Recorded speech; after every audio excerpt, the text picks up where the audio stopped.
Are we live? Yes, we are live. We are live. It's happening. It's happening. All right, Rivka might join us halfway through, so we'll hmm see what happens. Anyways, do we have any announcements before we start the news? Well, our Oh, our our sexy boys got taken down. oh yeah, we keep getting removed from Twitter for blasphemy, but we don't worry, guys. We can't come back. These Yeah. Yeah, the Hindutva and the Muslims are attacking us and reporting our accounts, but it's okay. We'll be fine. We have some more blasphemous arts. We have to, Susanna. Every time we have like a release of a blasphemous art, we need that needs to be part of our news segment. Like, Like a whole different its own story, or is it yeah, yeah. I don't okay? know. Maybe. I don't. Yeah, maybe. Yeah. We'll see. Well, actually, no. I don't know. We'll see. It will be a separate live stream. Anyways, another thing we need to mention is that the book "Why There Is No God," my book, the one that I wrote, is available for free if you subscribe to our newsletter. And I don't understand why a lot of people don't get it. People subscribe to the newsletter and they don't confirm. Like, you get a confirmation email, and then the link. Then once you get the confirmation, once you click on the confirmation link, you get a second email that welcomes you. There's a link to the PDF version of my book on the second email once you confirm. Right? So many people just submit their email and like, "Where's my book?" The email is like, "Hey, where's my book? Where's my book? Where's?" You You have didn't to you confirm. didn't read the email that tells Yeah, you how to get it. you either didn't click on the confirmation link that was emailed to you, and then if you did click on the confirmation link, in the welcome email, you didn't read the welcome email. The welcome emails has a link to my PDF version. Anyway, so if you're not stupid, if you're not an idiot, then go subscribe to our newsletter, link to our description. In the welcome email, we send you a free PDF version of my book, Why There's No God. Go get it. Go get it, okay? Anyways, but even if you're a moron and you can't find it, then email us back and be like, hey, okay, if you email us back and you didn't get the book, please start with like, hey, sorry, I'm a moron. I can't find the book. Please send me the book. Then we'll send you the book. But you Hmm. have to. Anyways, what's the? Oh, we have in the live chat. We have Arjun, Soha, Ghost Bunny. By the way, I'm joking. Okay, when I'm calling you more. Gordon Fiala is here. Mitch Mortar is here. Skeptic's new icon with Ooh, yeah, I the like. French Oh, with the supporting French. Mojave Bob Builder is the best thing I've ever seen. That's amazing. I love it. Oh, people on Facebook are also saying, I don't know what this is, but anyways, I like it. Anyways, let's get started. Let's get started. What's the first news? The first news is fantastic news. We have some really positive news today and some not so positive news, but I'm starting and ending with the Wait. best news. So, Oh, is that a starting thing? off with some gay news. Northern Ireland gets full marriage equality. So, Northern Ireland has officially won full marriage equality. A law was amended to allow civil unions to be converted into fully recognized marriages. The law was updated on October 22nd. The victory marks the completion of a hard fought campaign from LGBT activists to see marriage equality recognized in their region. The change means that LGBT couples in Northern Ireland will be allowed to convert their civil partnerships into marriages as soon as December 7th. Under the new terms of the law change, couples in civil partnerships will have a 3-year window in which they can convert their civil union into a marriage. During the first year after the law is implemented, the fee for this conversion will also be waived. Hmm. Okay. Forgive my ignorance in this. I didn't know UK have different laws for different parts of UK. Mhm. I thought isn't wait. So does this mean that UK didn't have parts of UK didn't have full marriage equality until now? UK. We're talking UK here, Yeah. right? And we just now have full marriage equality in UK now? hmm Wait, Well, yeah, what that's the my hell? understanding. Okay, this is not good news to me. This is bad news to me because like I thought we were way beyond this when it comes to a country like UK already. But Well, okay. the intercultural and interreligious tensions in Ireland complicate matters politically in terms of who's in charge of recognition or under which laws is as people are saying, Armin, it's complicated. Yeah, people are saying, Luke on YouTube and David Philip on Facebook are saying it's kind of, Daniel saying bizarrely, yes, gay marriage in Northern Ireland was banned for ages due to hardline Protestants. Mm-hmm. But we're talking about the fucking UK. Are you okay? Fine.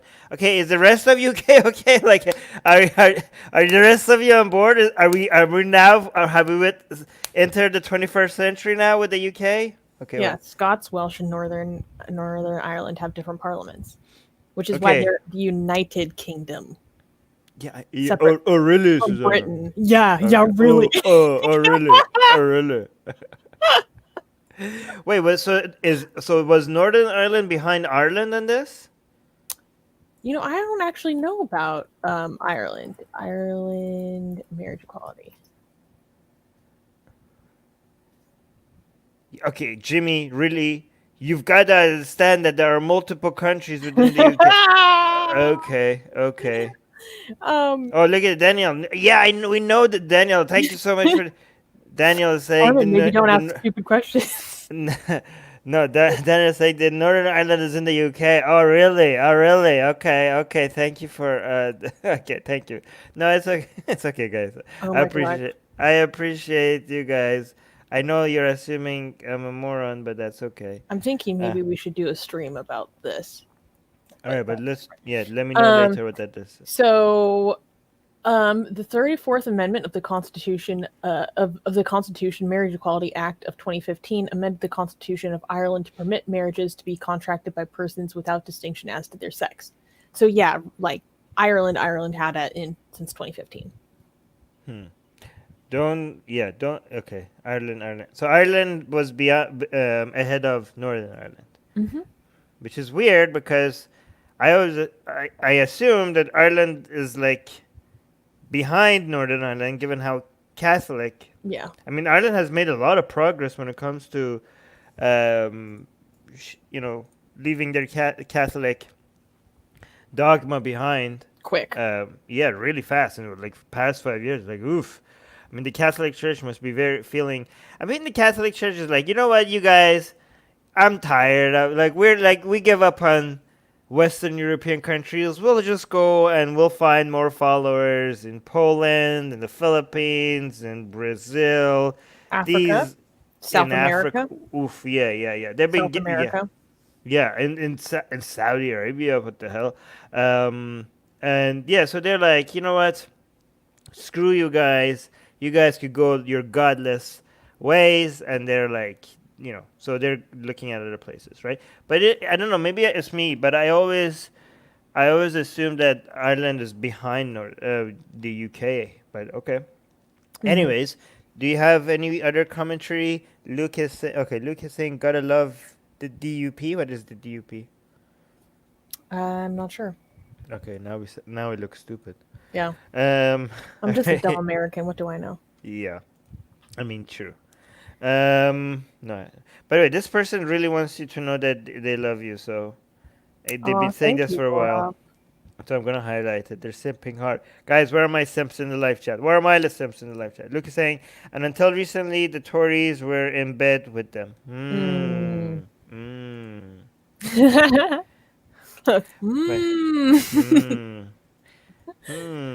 Well, all right. Congratulations to our LGBT brethren in Northern Ireland. Congratulations, and also, what the fuck? Why it took you so long? So we're not. Is he saying it's the Democratic Unionist Party? Are we not? Oh, we should. Yeah, we should not be swearing. Yeah, you're dropping big words today. I'm sorry. I'm sorry.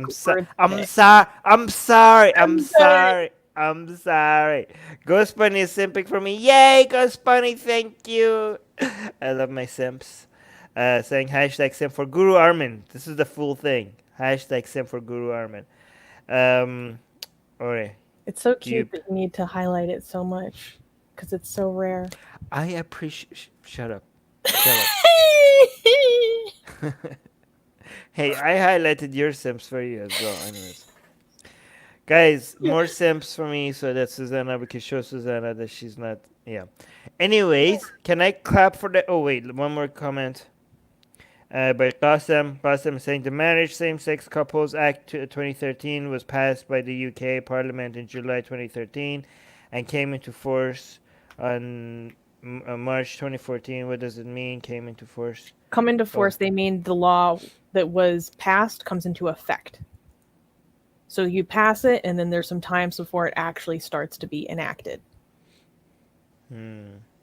oh, look, my Sims are. Ghost Bunny saying she's simping hard for me on Twitter as well. Thank you. Oh my god, Yeah, but I that's great. found it on Instagram, and it doesn't say that Ghost Bunny. Ooh. Soha is saying hashtag sim for Guru Armin and with the Guru Armin thing. And also Fatima, your simp is here, Armin. Ah, yes, Fatima. I love my ex-Muslim simps. You guys here? Oh yeah, okay, guys, we're gonna do a live stream on this probably. Okay, next news. Poland bans almost all abortions. What? Yes, I saw this.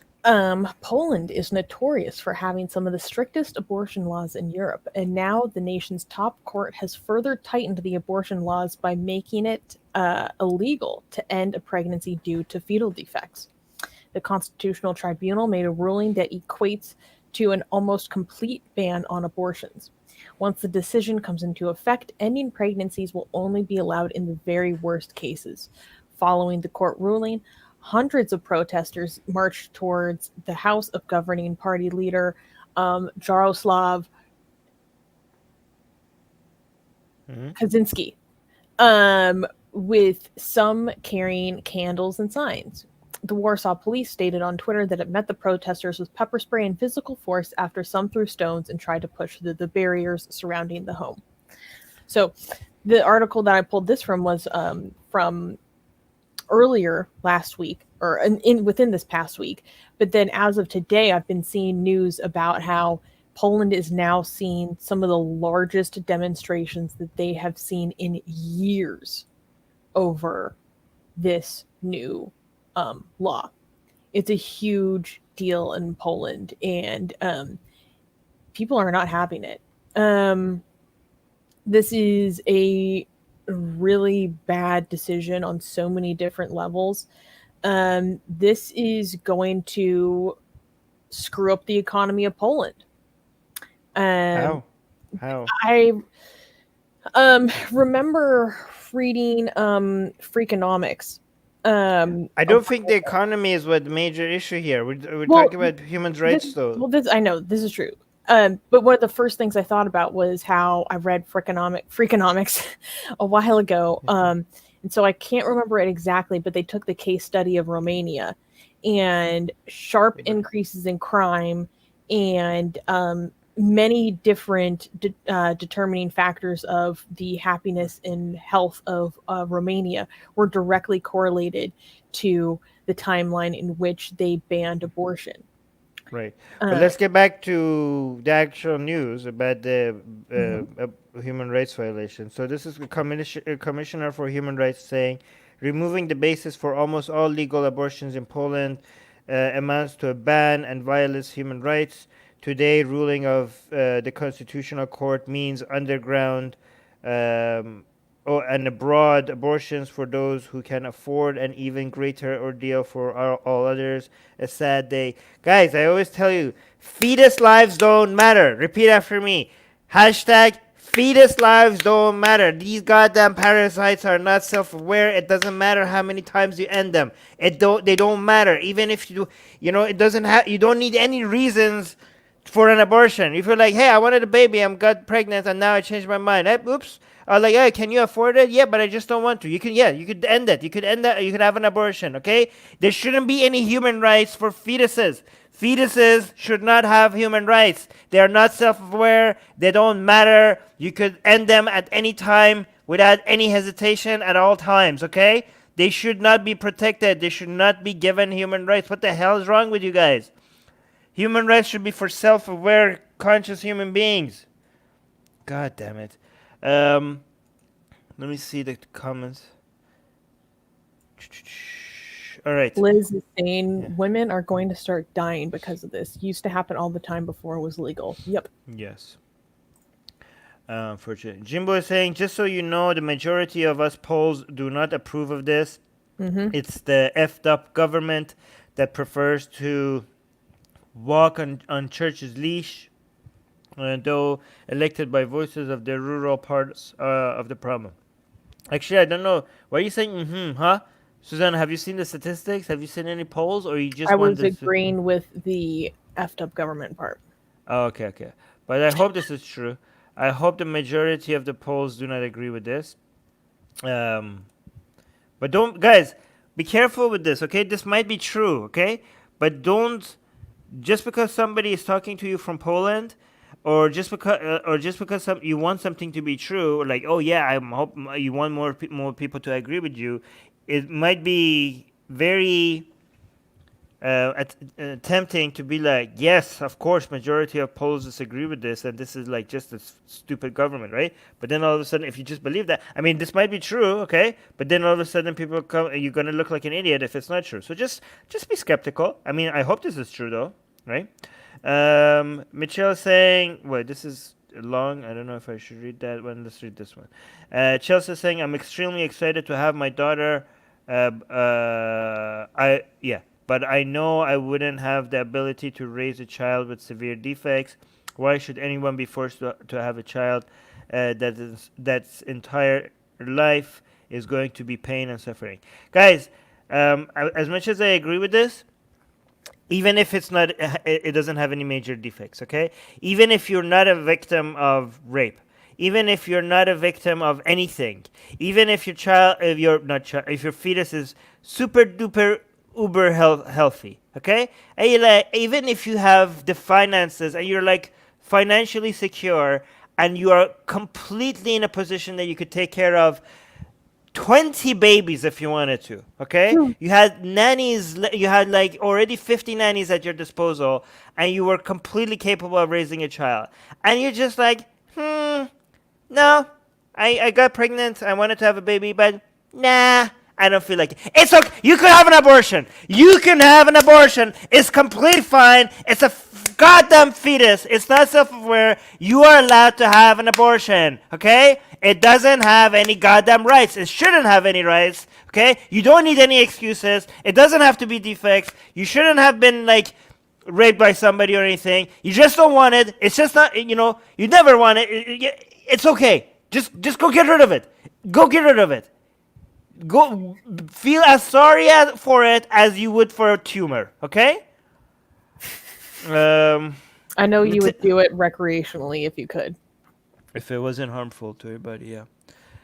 Natalia saying, welcome in Poland, where government is a piece of shit. It's sick. It's sick everywhere. Are protests all around the country and beyond. Yes, by the way, this is another thing we need to highlight. There's major protests right now in Poland going against this, right? The pictures are crazy, like huge. Yes. Huge demonstrations. Okay, AJ, I actually disagree with AJ here. You're saying someone else's morals should not be imposed on anyone else. I disagree. I think your superior values, superior ethics should be imposed on people, right? So I think if somebody wants to ban abortion, and we want to make sure abortion is available to everybody, because this is a human right, I think human rights should be imposed. Like you don't get to. For example, if somebody wants to what is this you're saying? Someone has the morals of gay marriage should gay people should have less rights than straight people. Then those morals are inferior to our morals, and our morals should be imposed on them. I'm sorry. Yeah. Thank you, Soha, for using the hashtag. Guys, make this hashtag trending. Fetus lives hashtag. Repeat after me. Fetus lives don't matter. By the way, if you do a hashtag, I think you have to get rid of that apostrophe, or else the hashtag is gonna cut right after the end. Yeah, it's not gonna work. You have to when you spell don't in a hashtag, do not include the apostrophe, or else the hashtag is gonna stop right after the end. Yeah. Letting us know what really matters. Yes, no, it's important. You need to know how to use hashtag. Okay. So here's another comment. I still live in Poland, and I'm ashamed, guys. Okay, you should be ashamed. The only thing you should be ashamed of, Fury UE, is being. You should be ashamed of the fact that you're ashamed for things that you didn't do. Okay, I don't understand this. We get this from India a lot of times. Like the Indian government does something, and somebody from India or somewhere else like say like, "Oh, I'm so ashamed to be an Indian today." Like, why are you ashamed? Did you pass the law? Did you do this? Did you do this? Like, oh, like if somebody says like, "Oh, I'm from the Philippines and some Filipino did this." Oh, I'm so Mm. ashamed to be Filipino. Why are you ashamed? Just like you shouldn't be proud of the accomplishment that other people have achieved and you had nothing to do with it just because like they share a border with you or because they share nationality or ethnicity with you, you don't deserve to be proud of their accomplishments. You shouldn't be ashamed of them either. What does this mean? I'm ashamed. Why? Okay, Fury, did you ban? If you banned abortion, if you had anything to do this with banning abortion in Poland, then yeah, you should be ashamed. Okay, but why are you ashamed? You didn't do. Okay, this is stupid. All right, but he continues. Yet again, protests are going on all over the country. Okay, great job. Did you participate in the protest? Then, if you did, then you should be proud. Government still runs what is this? Patho Catholic propaganda and refuses to admit its own failure. They're literally saying that they won't allow any aggression towards poor, cowardly, whining politicians. Yeah, guys. By the way, in Poland, I've been to Poland, and I've seen also a whole bunch of news and documentaries about how tightly the Catholic Church controls the government Hmm. in Poland. So that's very scary, guys. I remember the time that there was this lady in Poland who was arrested or fined. I don't know, fined or arrested for having a Mother Mary picture with the gay flag next to it. So this was the first case of blasphemy in a Christian country I've seen for a very long time. So it was weird, right? So there's that. Okay, Yeah, it's called like the Rainbow Virgin Mary. right, The one with the. guys, go make it again. I'm serious. Go make that hashtag a thing. This is saying hashtag baby lives matter. Yeah, and baby lives do matter, and fetuses are not babies. Babies' lives matter. Fetuses' lives don't matter. Carson saying repetitive. Wait, what about cases that we are sure fetus won't make it? Some congenial diseases led to fetus die for sure. Does this law has exception? Yeah, it has some very few exceptions, but very few. I don't know if this is the exception, but the law has very limited exceptions. Do you know what the exceptions are? No, not in that level of detail. Hmm. Yeah, we don't. Yeah. But like, even it only the most severe cases of birth defect, whereas like usually it's much broader than that. Oh, Hannah is saying thank you for your voice. Oh, thank you, Hannah. I blame the Catholics. Yeah, you should. Hmm. All right. My Let's people. your people, your ex people. Yeah. Wait. Before I bring the next news, can I clap for it? Can we clap for the No, next this news? is Oof. doubling down on bad news following from that Okay, story. hold on, it's loading. All right. Next news. Okay, next news. United States signs anti-abortion declaration alongside 32 other countries. Um, the Trump administration has recently signed an anti-abortion declaration with 32 member states of the United Nations, What including the hell? many authoritarian regimes and flawed democracies, a move which drastically reframes US foreign policy ahead of the 2020 election. The so called Geneva Consensus Declaration on Promoting Women's Health and Strengthening the Family emphasizes that there is, quote, no international right to abortion, end quote. Other signatories include authoritarian regimes such as Saudi Arabia, Iraq, Libya, Sudan, Bahrain, and the United Arab Emirates and the Democratic Republic of Congo. The document declares that both men and women should enjoy political and civil rights and economic opportunities, but states that, quote, in no case should abortion be promoted as a method of family planning. Why the hell not? What's wrong with it? Why is the United States signing this? Um, uh, Political strategy ahead of the election. Susanna, what's happening to your country, huh? What are you guys doing over there?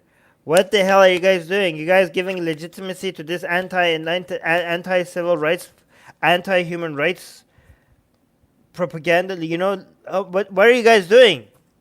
You're Well, you're poisoning the planet. You're yes, gonna be used as a role model for, like, oh, look, even United States, oh my God, like the advanced country, enlightenment, human rights country, United States, they are even saying that abortion shouldn't be used as a. Why shouldn't it? Can you, as a representative of United States, Susanna, mm, okay, tell us exactly, explain yourself. Why abortion should not be used as a family plan, as a method for family planning? What has it got to do well, with I it? will read directly from this declaration. It In solidarity, we, and there's a number of things. Number 4, emphasize that, quote, in no case should abortion be promoted as a method of family planning, and that, quote, any measures or changes related to abortion within the health system can only be determined at the national or local level according to national legislative process. We reaffirm that the child needs special safeguards and care before as well as after birth, and special measure of protection and assistance should be taken on behalf of all children based on the principle of the best interest of the child. We What reaffirm chat? the Wait, are we framework referring to the? Are we referring to fetuses as children? Is that what they're doing? before as well as after birth. Okay, So, I'm yes, talking about the abortion part. Oh, before and after birth. You're talking about. They're talking. The United States that government. the child needs safeguards and care before as well as after birth. It does. It's not a fucking child. Holy fuck! It's a fucking fetus. It's a fucking. It's a tumor. It doesn't matter. God, again. I repeat. Hashtag fetus lives don't matter. What the hell is wrong with you? This is the United States, the most powerful country in the world, is spreading false information, spreading fucking anti-human rights propaganda around the world. They, like, even if Trump doesn't win, and if Biden, you guys, this damage that you're doing is gonna stay forever, right? United States has endorsed this bullshit across the fucking planet right now. You know how much legitimacy and authority and motivation this is gonna give to this whole anti women rights movements all across the fucking planet. You know how much, if you want to go to the Philippines or to Brazil or to Poland and you want to fight against these barbaric backward ideas, if you want to go and tell them, like, you guys are fucking morons and this should be stopped, you know how easy it is for them to point to this and be like, look at this, even United States, you want human rights? United fucking States is even saying this is right. They're Yeah. signed it. This is like, oh, you want the human rights? You want the international world body? Like, let's look at what this. Let's look at what the global standard is right now. Look how much legitimacy you're giving to this fucking doctrine. This is Christianity becoming standardized as a method of, like, as a norm for morality on the goddamn fucking planet. This Well, is United States exporting. This is United States exporting Christianity and promoting it across the fucking planet. well, and Goddamn. allying with Islam very explicitly. So, Yeah, to but that, this is because of Christianity, the though. declaration was co-sponsored by the U.S., Egypt, Hungary, Indonesia, Brazil, and Uganda. The declaration I'm reading here also states, furthermore, we, the representatives of our sovereign nations, do hereby declare a mutual friendship and respect, our commitment to work together to, and then a bunch of things. The third point being reaffirm that there is no international right to abortion, nor any international obligation on the part of states to finance or facilitate abortion consistent with the long-standing international consensus that each nation has the sovereign right to implement programs and activities consistent with their laws and policies. So they're also building in, like, a anti-interference measure into this as well, right? So they're saying, like, you can't use our stance on abortion as any sort of bargaining chip with us. basically. Hannah's saying, and Poland too in the next. Oh wait, PL is what? Two is that Poland and next Hmm. is of Uganda. We are not living in USA. Okay, who is this? William is saying, I blame more people, more the people in power in the U.S. government that wants to take anyway women rights unless it's their mistress. I don't know. Yeah, but here's the thing, guys. Again, when it comes to the influence the United States has and the influence Christianity has on United States politics, it makes Christianity a dangerous, like, you know how we always say, like, oh, when it comes to endorsing anti-enlightenment, barbaric, backward ideas, Islam always is ahead of everyone. The only way Christianity has any form of influence globally is because of the influence Christianity has on U.S. politics, right? Like this whole, for example, the Christians in the United States. I was like, oh, Christianity could also have world damaging effects because it's the Christians in the United States who want, influence United States policies in the Middle East because they want to bring the end of they want the world to end, right?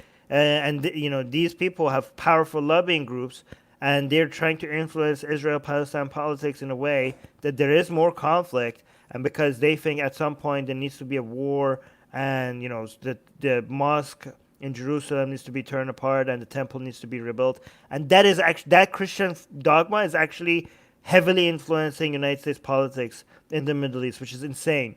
Another way that Christianity influenced world politics through the United States is because when it comes to global warming, a lot of Christianity has a lot of influence on people's views on global warming, and that influences United States politics. And United States has become, as the most powerful country on the goddamn planet, has a major effect on which direction different policies around the world are being directed when it comes to addressing global warming. So again, that's another way Christianity doesn't have just a local influence, but through United States is poisoning the planet. And now this, and now this, and now this. Just by a small signature, all of a sudden you set the whole world, you set the whole movement for women rights years back. You're normalizing dogma. You're normalizing bullshit. You're fighting against women rights, and United States is exporting its Christian dogma on the planet, and it's giving legitimacy, even though it's pretending like this has nothing to do with Christianity. People are pretending like, hey, Armin, yeah, no, Christianity is not the fucking bullshit. This is Christianity. This is religion. This is Islam and Christianity. Okay, this is Judaism. This bullshit. People come up with excuses like this has nothing to do with religion. There are non-religious arguments. They said the same thing about circumcision. This is this whole anti-abortion bullshit has been because of religion, and it's being people are trying to come up with other reasons for why it makes sense even without religion. It wouldn't have been an argument. It would not have been normal to make these points if it wasn't for religion. Okay, this is definitely Christianity. This is definitely Islam. This is definitely Judaism, and you could pretend as much that it's not, but it is. By the way, The language surrounding strengthening the family is like so obviously religiously based, especially if you live in the US. Like that's 100% the language they use around it. But most importantly is, ladies and gentlemen, Haris Sultan is here. Yes. Our local Sultan of Sin. If you guys haven't already, you should go subscribe to his channel. Pakistani Mulhid is his Urdu channel, which I believe that is the one that recently got demonetized because of a strike, because YouTube is moronic. But you guys should go to his English. You should go to Haris Sultan. That's the English channel. Okay, it's a really good Haris Sultan. Is an ex-Muslim, and he's in Australia. But if you want to know the situation with Islam, and especially in Pakistan and so many other things, just trust us. Okay, go check out this channel, search for Haris Sultan, and subscribe to his YouTube channel. And I do want to highlight some comments here. All right, so here, let's look at this. Jason is saying such a backwards country. Wow, you're talking about United States. Imagine that. I don't even understand. By the way, guys, people who in the light table were saying Armin and Susanna is not responsible for this decision. Oh, really? Like, imagine that. Imagine people telling me that you guys cannot tell. You guys cannot take a joke, okay? Yes, I know Susanna is not responsible for this policy just because she's American. You goddamn idiots. I'm taking Anyways, it really seriously, you guys. yes, He needs to take that back. you're right. I don't even understand how they are even considered first world. No, I mean, come on. United States is first world. Okay, this doesn't make United States not a first world country. Okay, so many people live in poverty and inequality with a government that stomps on their basic human rights all the time. How's that? Okay, whatever. Even if that's true, United States is definitely beyond first world. So let's not exaggerate. Dory saying so much for freedoms. The government should stay out of personal choices. Yeah, I agree with that. Sean is saying only in a country where you have rights will you find those that want to give them up. Hey. I mean, this is a little bit too absolutist, but if you take out the absolutism away from it and you don't overgeneralize, I kind of agree with this. Very interesting, but you shouldn't be this general. Let's see. Also, Richard saying he will sign accords with countries he refers to as as whole countries, but he won't let people from those countries enter the U.S. Here's this. Wow, such a fine company the United States finds itself in. The choice is very clear. Vote Trump out. Yeah, unfortunately, if you vote him out, this is going to be used forever and ever and ever as a way to legitimize anti-enlightenment values. Guys, we're losing on a global scale. Demographically, atheists and secularists are winning. We're growing faster than ever. There's more of us, but we fucking suck at politics, and this is because you idiots, every single one of you idiots that say, we're looking like a church. Why are we being political? Why are we getting together and creating this group and that group? This is why, you fucking morons, okay? Because even though we're winning demographically everywhere on the fucking planet, there are more atheists and secularists everywhere. We're losing everywhere politically. We're losing these religious morons are winning against us with fewer numbers because you fucking morons don't want to get political. You don't want to create organizations. You don't want to create communities because that reminds you like a religion, as if religions have a monopoly over community and over politics. And they want you to think this because they're going to take it. Oh, you don't want to play politics? Well, that's how you lose in politics, you fucking morons. Anyways. I love when you get that heated so much. Although I completely agree, and it is like deadly serious. But I can't help but laugh when you get like that. It pisses me off. And that next time, man, I see somebody in the live, somebody commenting like, "Why are we getting political? I thought we were atheists. This reminds me of church." Blah blah blah. I'm gonna fucking lose it. Oh no. That drives me absolutely crazy. You guys are a cult. Yeah. Oh my god. All right. Can I clap for the next news or no? It's not bad. It's not something we agree with, but we can do next news. All right, next news. Next news. Okay, so Kuwait retail co-ops remove French products over Muhammad cartoons. Kuwait's retail sector has pulled French products in a boycott triggered by the display of cartoons of the Prophet Muhammad in a French class on the freedom of expression, whose teacher was then beheaded by a Chechen teenager. Obviously, we've been discussing this a lot. France's Foreign Affairs Ministry stated that there have been mass campaigns to boycott French products, particularly food products, in numerous Middle Eastern countries, and calls for demonstrations against France over the cartoons.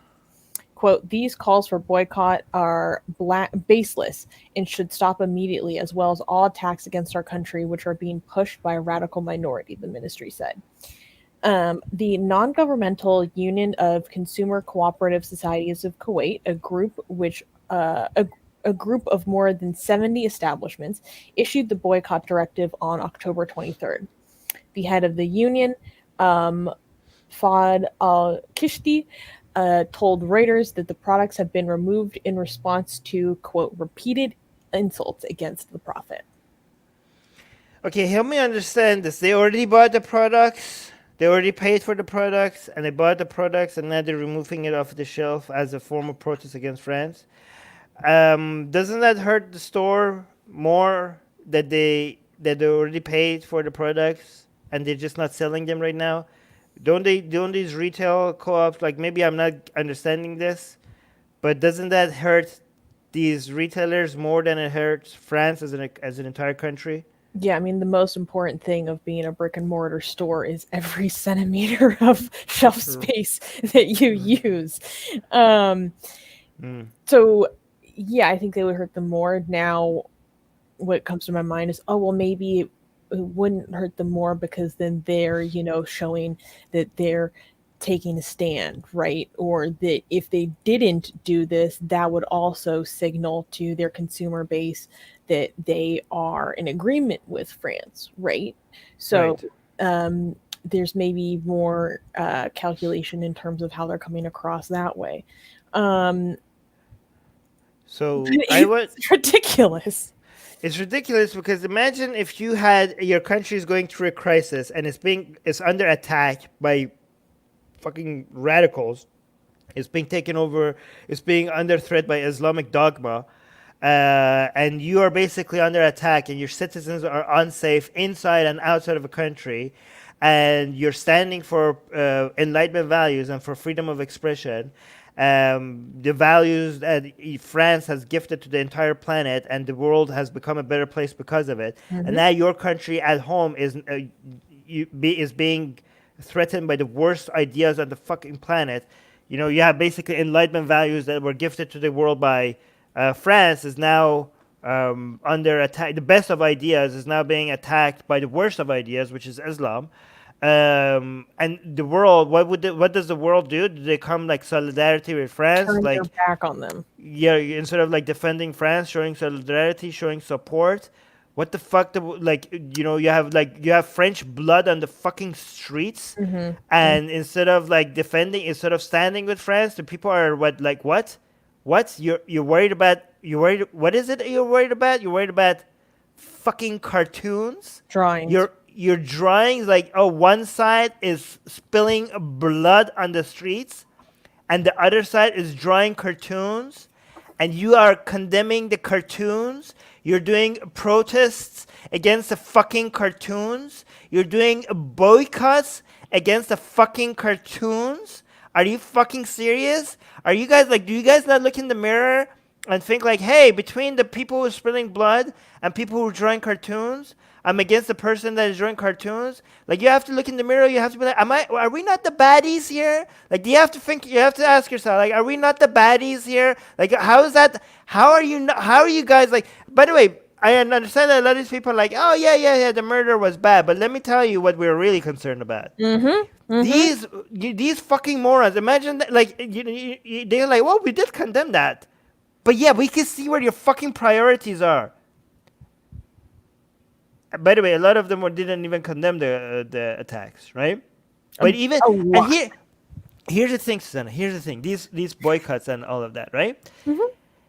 I would be less mad. If I it would be was like, over the Muslims who were stabbed by the Eiffel Tower, yes, because when these attacks against it would at the least be over human life. right, you know what I'm gonna say exactly. So, but when the attacks happened, when Samuel Paty was murdered, okay, I said that my first concern and second concern and third concern and fourth and fifth concern is for the teacher and for the enlightenment values that are under attack. Okay, but I also I think warned, about his son, his 5-year-old son who never has right, a father. but and also for the enlightenment values that is good, that if it's under attack and if we give in to these threats against these enlightenment The values, human cost will be even greater. the whole planet is going to suffer, right? Those are my major concerns. The fact that enlightenment values are under attack everywhere right now on the planet, by every side, by Christians, by Muslims, by Jews, by Hindus, by far right bigots, and by the Wokistani mob. Everybody, and by the CCP, and by Russia. Russian's government, right? Everywhere on the goddamn planet, Enlightenment values are under attack. So that's my main concern. But I also said that I'm also concerned for the rights, caring for the Enlightenment values. You should also be concerned for the backlash on the Muslim community in France. That's another concern that we have. Okay, and I was right. Like the stabbings happened against Muslims, and that was a concern of mine, and it happened, right? Within less than a week of Within Samuel less than a Paty's week, beheading. right? So yeah, we're against violence, no matter what. And we stand against oppression against Muslims as well. But guess what? We were, as an atheist group, we seem to be more concerned about actual discrimination and backlash against Muslims, French Muslims, than the Muslims, because the Muslims don't seem to care much about other Muslims who are being stabbed. They care about the fucking dead prophet, the prophet who died 1400 years ago. They're worried about fucking cartoons. What we are saying to you guys, that even if, okay, as moronic as these boycotts are against France, as moronic as these protests are right now globally, we would be like kind of judging the priorities, but we would be like, okay, fine, you get a pass. If these protests and these boycotts were against discrimination and violence on the Muslims, on fellow human beings. Like if there, where was all this anger? And I know there are some reactions by Muslims, but nothing close to this. Where is all this anger and all this energy and all this passion against fucking China, who is violating Muslims' rights and putting them in literal concentration camps in the fucking millions. Criminalizing them for their prayers. But no, you all care about fucking cartoons, eh? That's where your priorities are. Like it says literally here, all this for this, all this for this. Right. William is saying, so what part of the world can Enlightenment values can prosper? Right now, France seems to be the champion. Like right now, I hope they don't back down. And if they do back down, we're gonna call them now. Right now, it seems like the French government right now is a role model. I hope they don't screw this up, because we don't have any other You know the only other champions that we have other than the French government. You know which you guys know it. Other than the French government now, the only place that you get consistent defense of Enlightenment values on all sides is the Atheist fucking Republic. So you better subscribe. Come to our YouTube channel, subscribe. You have to go give us the support that we need, okay? All you need to do to support us is to subscribe to this channel, hit the notification bell. It's a crime that we don't have 100,000 subscribers, okay? It's a crime that we don't have 100 subscribers. We're the champions, we're the guardians of Enlightenment values globally, okay? And if our channel gets bigger, we're going to do the same thing in Arabic. We are already doing it in Persian. Arabic we started, but it's not growing. But we're going to do it in many other languages, Spanish, okay? So help this channel to grow. But again, right now it's just France. Go. Lee Carbo Davis is asking your thoughts on Lyon. So Armin, I don't think you know this. Saw this. Oh, okay. A Greek Orthodox priest today was shot in his church, or outside of his church in Lyon. Now, I am still waiting for more information about this attack, because I believe the suspect was apprehended within like the past few hours. So information is still coming through in English about more details about what happened here. But I'm following what happened in Lyon very closely. I mean, even a few days ago, only 2 days ago, there were 3 attacks in France before 2 p.m. One in Nice, where a second person was beheaded within 2 weeks. 2 other people were killed and several more were injured. There was another attack in Lyon, and there was an attack in Avignon. Now, the attack in Avignon was actually a far-right extremist. So, it's important that we wait for more details to come through in a language that I understand, because I'll be honest in saying about the attack in Avignon, I just assumed that it was, lumped in with the rest of them as an Islamist, which isn't true. If there is far-right violence, very likely as a backlash against the frequency of the attacks that are happening in France right now, we need to call that out and label it appropriately. So with Lyon, I'm still waiting for the newest in Lyon. I'm still waiting for more information. But I want to highlight what Armin was saying. This is the problem with Dean over Dunya point of view. This is the problem with Ahrat. I know I'm messing it up. Over Dunya point of view, where you You just say having religious views of caring about the next life over this life. exactly, Yeah. because then it turns into, this person that lived in the 7th century is more important to you than your own human beings. It's Okay. disgusting, All disappointing. right, but let's go to the. I think I'm seeing the next news, and I think this is clappable. Hey. This is clappable, and I wanted to highlight this for a very specific reason. All right. Next news. Okay, next news. French imam says beheaded teacher is martyr for freedom of speech in France. A French imam recently publicly stated that the history teacher Samuel Paty, who was beheaded for displaying images of the Prophet Muhammad in a civics class, is a martyr for freedom of speech. Hassan Chalgomi, an imam of a masjid in Drancy, warned of Islamist extremists and called on Muslim parents not to foster a hatred for the Republic of France in their children. He also put a call to action to mosques in France to acknowledge Paty during their Jummah prayers.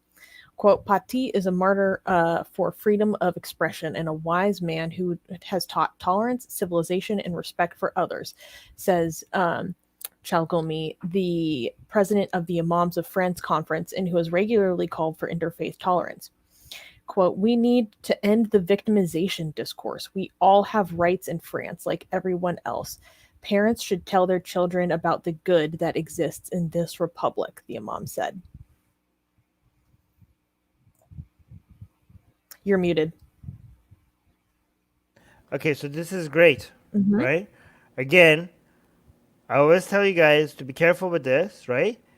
Give the credit to the individual for taking a right stance on everything. I mean, can I could be a little bit pessimistic and be like, why are we congratulating somebody for such an easy, obvious take, right? But our standards are very low right now, Mm-hmm. and we'll congratulate people for the easiest positions to take, right? Because it's just is very rare these days. So thank you so much. This is fantastic.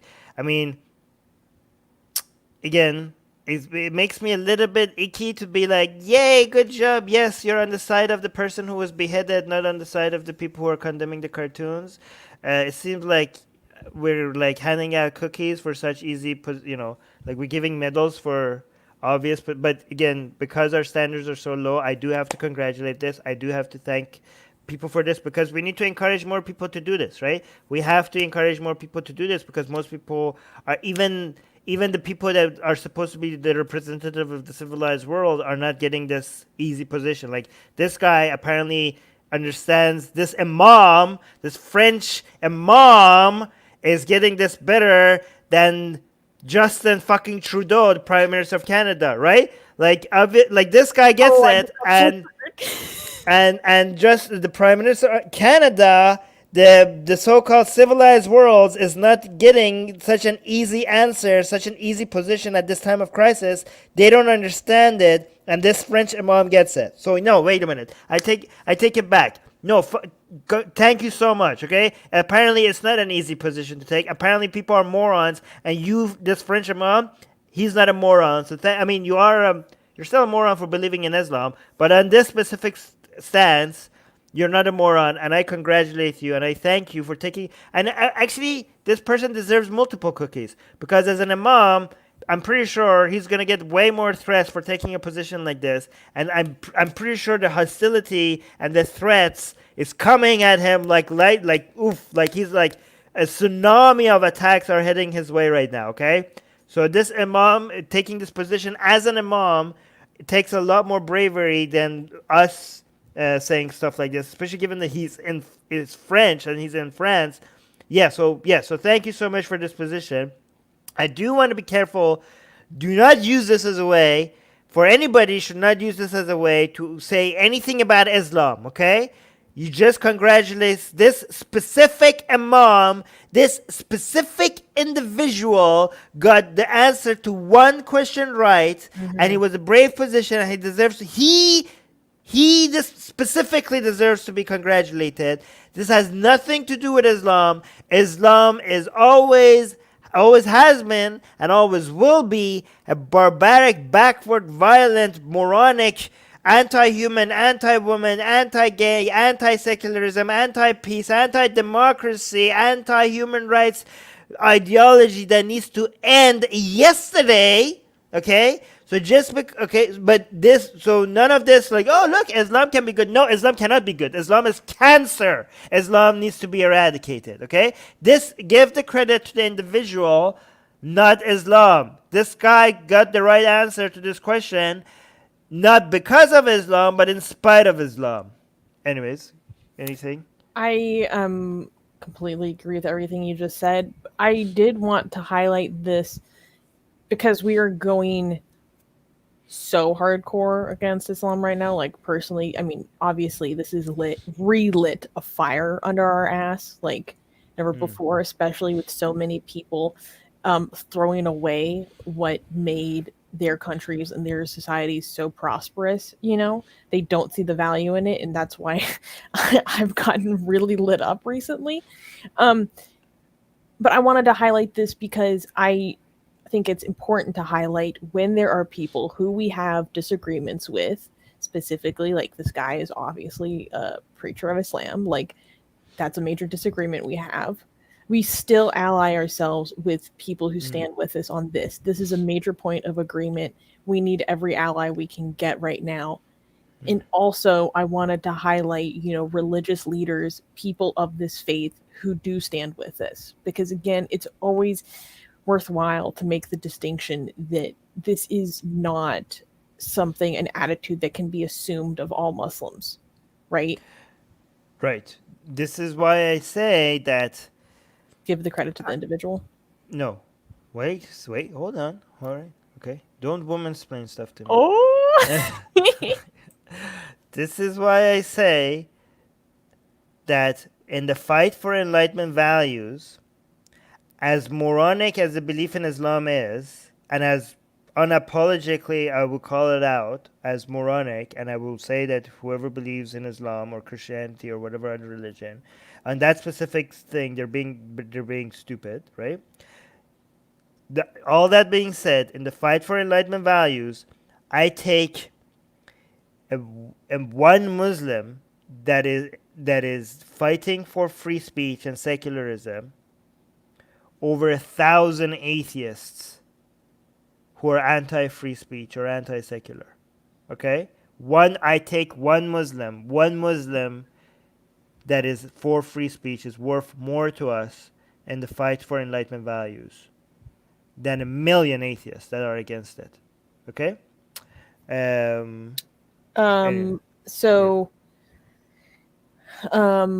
Also, so he was seen giving this public statement on the 20th, I believe. And then on the 24th, a Telegram bot operated by English-speaking supporters of ISIS posted a call for followers to kill or to K Imam Chalgumi. Oof. Are you serious? Wow. I'm serious. So he is saying himself, I receive so many murder threats. I say to our President Macron and our government, go forth, we are with you. If the Republic cannot protect us, who can? The Turks, the Qataris, the Islamists. We should not be afraid. We should not surrender to fear. We must be strong. I must have been warning about this for 15 years, and no one has believed me. I've just left the police station, and this is why I was late. I filed a complaint about a murder threat. I received so many murder threats, and I've started to write the complaints myself. Sometimes I ask myself whether there is any progress and whether my struggle has any merit. I've been fighting this for years, and I am not alone. There are many.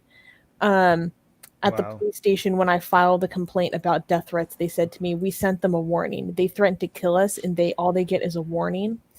For me, nationality means belonging to the values of the Republic. Yes. Whoever does not support the laws and the values becomes a threat to society. So, so this is in another interview he gave recently where he calls the French government he calls Islamism a poison, a disease that should be banned by the French government. Well, I don't like to use the term Islamism because Islamism suggests that there is a political branch of Islam and there's a non-political branch of Islam. But anybody who understands anything about Islam knows that Mm-hmm. all of Islam is Mm-hmm. political. There is no political Islam. To say political Islam is to suggest that there's a non-political Islam. There is no such thing as a non-political Islam. Okay.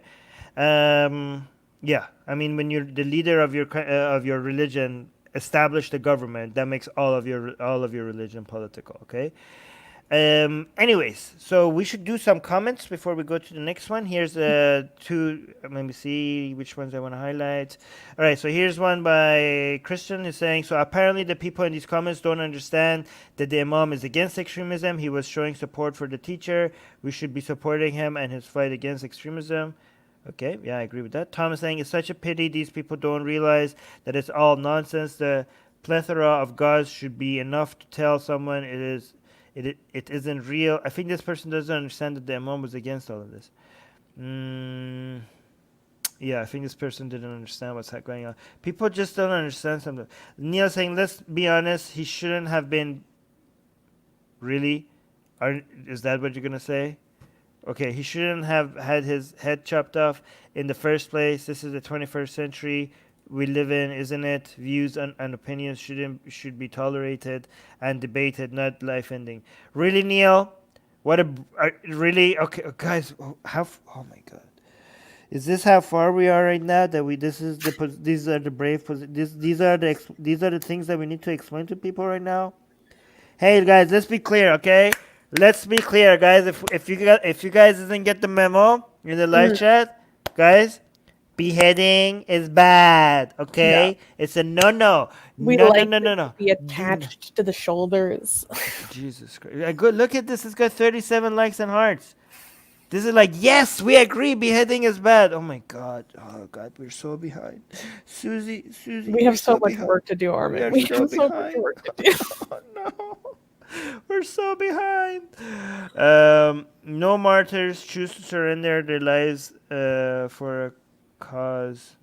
Choose Martyrs choose to surrender their lives. Oh no, okay, oh yeah, no martyrs choose to. Yeah, okay, maybe that's a good point. Jim is I saying this actually person. Yeah, don't like martyr. martyr. I don't like that phrase. I think, Yeah, based on all of my study of cult psychology, when people start talking about martyrs, it's a huge red flag for me. yeah. Actually, I agree with this. He was a victim. He wasn't a murderer. He didn't choose to do this. So yeah, good point, Jim. Good point. But again, given that how low our standards is, we're not gonna criticize this imam too much. Like we're not gonna language police this imam. He's basically supporting the teacher. I mean, I wouldn't choose the word martyr. I agree with Jim, but again, our standards are so below zero that we take what we can get when it comes to any kind of support right now, right? Yeah.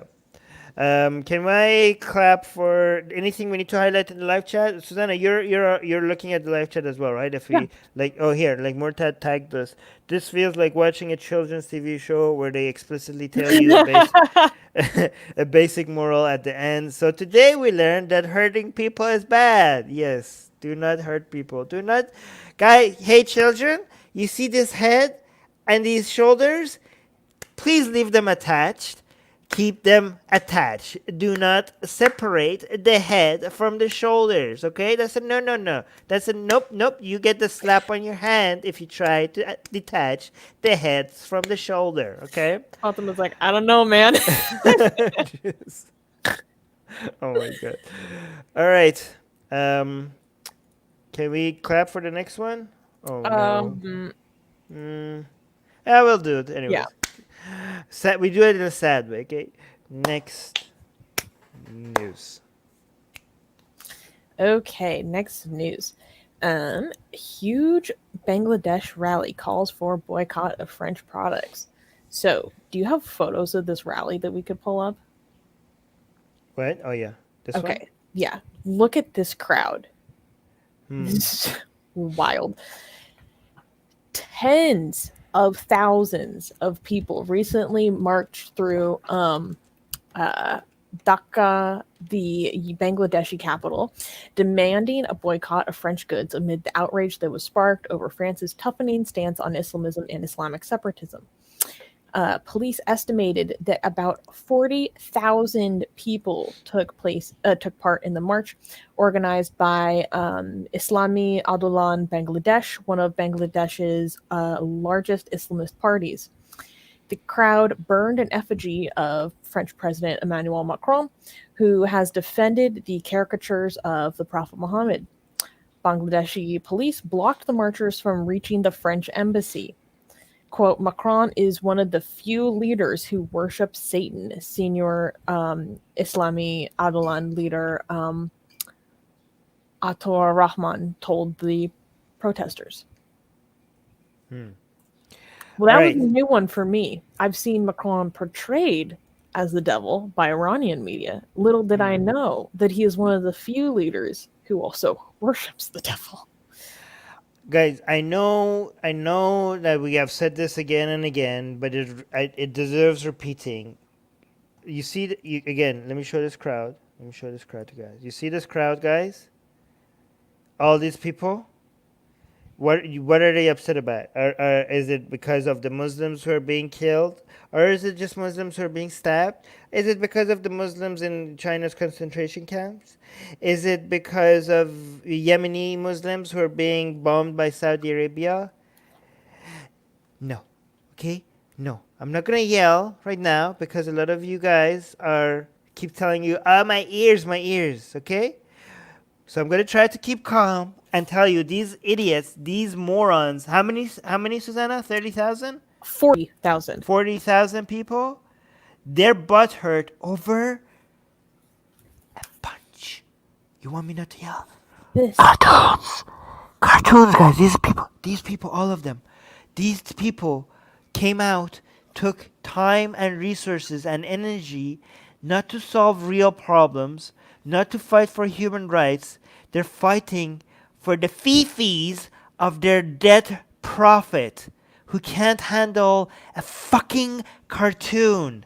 This is what these people's priorities are, okay? French people's blood are being spilled in the street. That's not what they care about. Even Muslim blood is also being spilled on the streets of France as well. But no, that's not what they care about either. They care about fucking cartoons, these fucking morons. And just to be fair, I went and looked it up.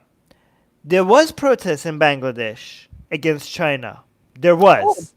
Oh, there was, yeah. Okay, I'm not going to deny, people give you half of the information just to make themselves look like, oh my God, look at these hypocrites. Nope, I wanted to make sure that, Bangladesh has been protests against France for cartoons. Did they care about China?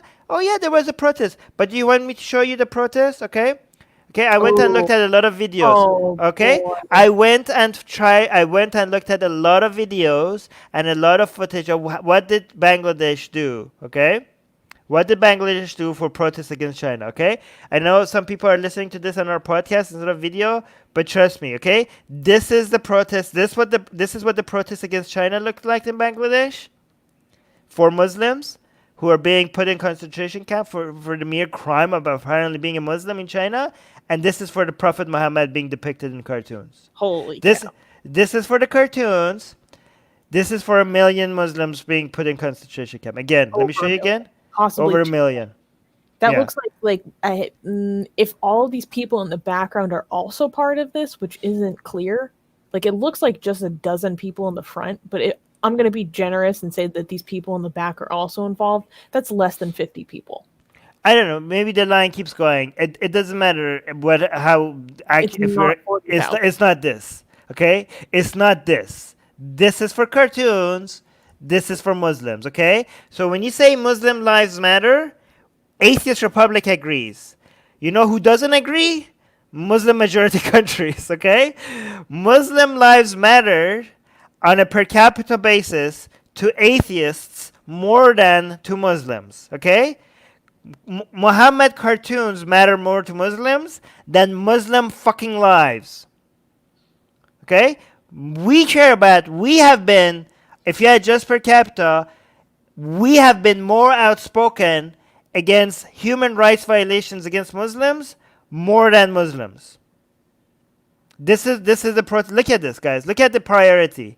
Again, Muhammad cartoons. This is your brain on Islam, okay? This is when people tell you that, oh, religion gives you morality and ethics. You tell them to go fuck themselves because this is, yeah, you tell them to go fuck themselves because this is your priorities. This is where your mind. This is this is how religion fucks with your brain. This is how you prioritize things. This is your agenda. This is what you realize that what you go out and the cartoons that do not harm a single living being, you see that as a more of a threat. Your feelings are more hurt by that over actual human rights violations against Muslims. This is your brain on religion, guys. Being re-educated, forced to confess their crimes of praying, forced to drink and eat pork against their will, fucking over this cartoon that I'm holding up here that has not killed anybody. There's some other really juicy quotes from this article. Also, so not only did this article talk about Rivka is here, by the way. Rivka just joined us. Okay. All right, for joining us, Rivka. Some other quotes from other leaders saying Turkish President Erdogan also called for a boycott of French goods. In a televised speech, he said that Muslims are now subjected to a lynch campaign similar to that against Jews in Europe before World War II. He said that European leaders should tell the French president to stop his hate campaign. More about what happened in Bangladesh. I still can't get over this quote that Macron is one of the few leaders that worship Satan. They also said France is the enemy of Muslims. Those who represent them are also our enemies. Police used barbed wire to barricade a road 3 miles from the French embassy, keeping the marchers away. The French Foreign Ministry has issued a warning to its citizens in Indonesia, Bangladesh, France, and Mauritania, countries where protests have taken place, and advised them to exercise caution. The statement also criticized the calls for a boycott, saying they distort the positions defended by France in favor of freedom of conscience, freedom of expression, freedom of religion, and the refusal of any call to hatred, as well as distorting Mr. Macron's comments on Islam for political ends. As a result, the boycott calls are pointless and must end immediately, as well as all attacks directed against our country, instrumentalized by a radical minority. Rivka, what do you think? I stand with France. Vive la France. Nous sommes avec la France, which means we are with France. Wow. Nous sommes avec Monsieur Macron. Hell yeah. What she said. Well, great that we got you here before we ended this. We needed some of that. We're with Monsieur Macron. Yeah. Good. 100%. Yes. 100%. As long as he keeps going in the direction he's going right now. We will stop being with him if he changes it. But yes, right now we're with Macron. Definitely. Everything he's said so far has been on point. I do want to highlight some of the comments. This comment got a lot of likes, but this is so wrong. Sanders saying, let's boycott products from Bangladesh if they have any. Isn't like half of the world's clothes come from Bangladesh? Like, isn't they're a huge trade partner with French clothing. Yeah. Like, I don't know how this is going to work when like a large portion of what is produced in Bangladesh is actually French clothing. I think like this guy was trying to take a stab at Bangladesh by acting like nothing comes out of Bangladesh, but he's probably wearing something right now that was made in Bangladesh. So I'm almost sure like every single one of us is probably right now wearing something that was made in Bangladesh. So go on. I was gonna say I saw uh, quote that in reference to this boycott of French products in Bangladesh, and it's not one of the ones up here, but I just thought it was so funny but satirically satire, kind of what these guys are saying. The person said this is going to hit the French economy really bad, and they should consider accepting beheadings before it's too late. Oof. And this Whoa. is basically what these boycotts are basically saying. Yeah. Submit and capitulate. Yeah. Well, we got a super chat. A super chat from Sarah Dialot of the House of Noob. 101 rupees. Thank you. Saying the pen will always be mightier than the sword. Keep up the good work, guys. Happy Halloween. Oh, well, thank you for the super chat. And I completely forgot it was Halloween. Happy Halloween, you guys. By the way, there was a lot of support for France when Rivka was saying "I stand with France." When she was speaking French, a lot of people started using the hashtag "I stand with France," "Long live France," and all that. So yeah, guys, keep doing that. France right now needs that because they have very little countries are standing up for France right now. So we need to show support. Mm-hmm. Let me see. There was another comment here. There is no rally against. Wait, anything else we need to highlight? Okay, let's look at this one. Rob is saying the economy is largely based on foreign aid, with France being one of the major contributors, pretty much underlines the correlation between lack of education and religious fanaticism. Yeah, I think Bangladesh needs France more than France needs Bangladesh, so you guys might want to reconsider that. I hope that EU and France do the same and boycott any help to Bangladesh. You know what? I don't like this whole tit for tat. Like, no, for the sake, yeah, no, like, let's just hope like this doesn't happen. I mean, it's going to be really this is not good, because here's the thing. I don't believe in collective punishment, okay? I don't want Bangladesh's economy to suffer because of this. There are a lot of people in Bangladesh that are suffering from extreme poverty, and they need that money. Okay, we don't want people to like, hey, look at Bangladeshis. Now they're gonna, they're starving. They deserve it because they did a protest. No, fuck that shit. Okay, but Bangladesh deserves to prosper. There are a lot of children. There are a lot of innocent people. There are a lot of people, even the people who are moronic enough to participate in the protest, they don't deserve to be poor just because they're wrong. Okay, I hope for their sake that their economy, they prosper and they become a much richer country. Especially if people think like these people are dumb and they deserve to be poor. First of all, fuck you. Second of all, countries shed away their dogma more easily if they're economically developed. Okay, so even if for the sake of them giving up their dogma, you should want their economy to prosper. Okay, you should, and also anybody who thinks that people deserve to be poor or hungry because they have shitty ideas, you're a shitty person. Okay, people don't deserve to suffer just because they're wrong. We could call out how wrong they are. We could call them morons. We could tell them that they need to wisen up. We could give them the right information. But wishing them harm, or wishing them misery, or wishing them poverty, or wishing them hunger, that is like if you have any ideas like that, then your ideas are shittier than their ideas. So you should wish that upon yourself as well if you wish it upon them, right? So there's that. It works against our own best interests to do something like that. And yeah, but that's just not what I stand for as a humanist. Exactly. Do you guys want to add anything before I go to the next news? Hold on, let me bring up the next news. All right. Can I? One last thing. Go ahead. Vive la liberté d'expression. Long live freedom of expression. Yes. This is great. This is why we need my French is a little bit rusty, but it's better than ours. How many different languages do you speak? French is the one I speak the best, but I can speak a little bit Moroccan Arabic, a little bit Hebrew, more Yiddish, but French is the one I actually can hold a conversation with, can read, can When I'm in Morocco, I do it very well, but there's Mhm. no people to practice.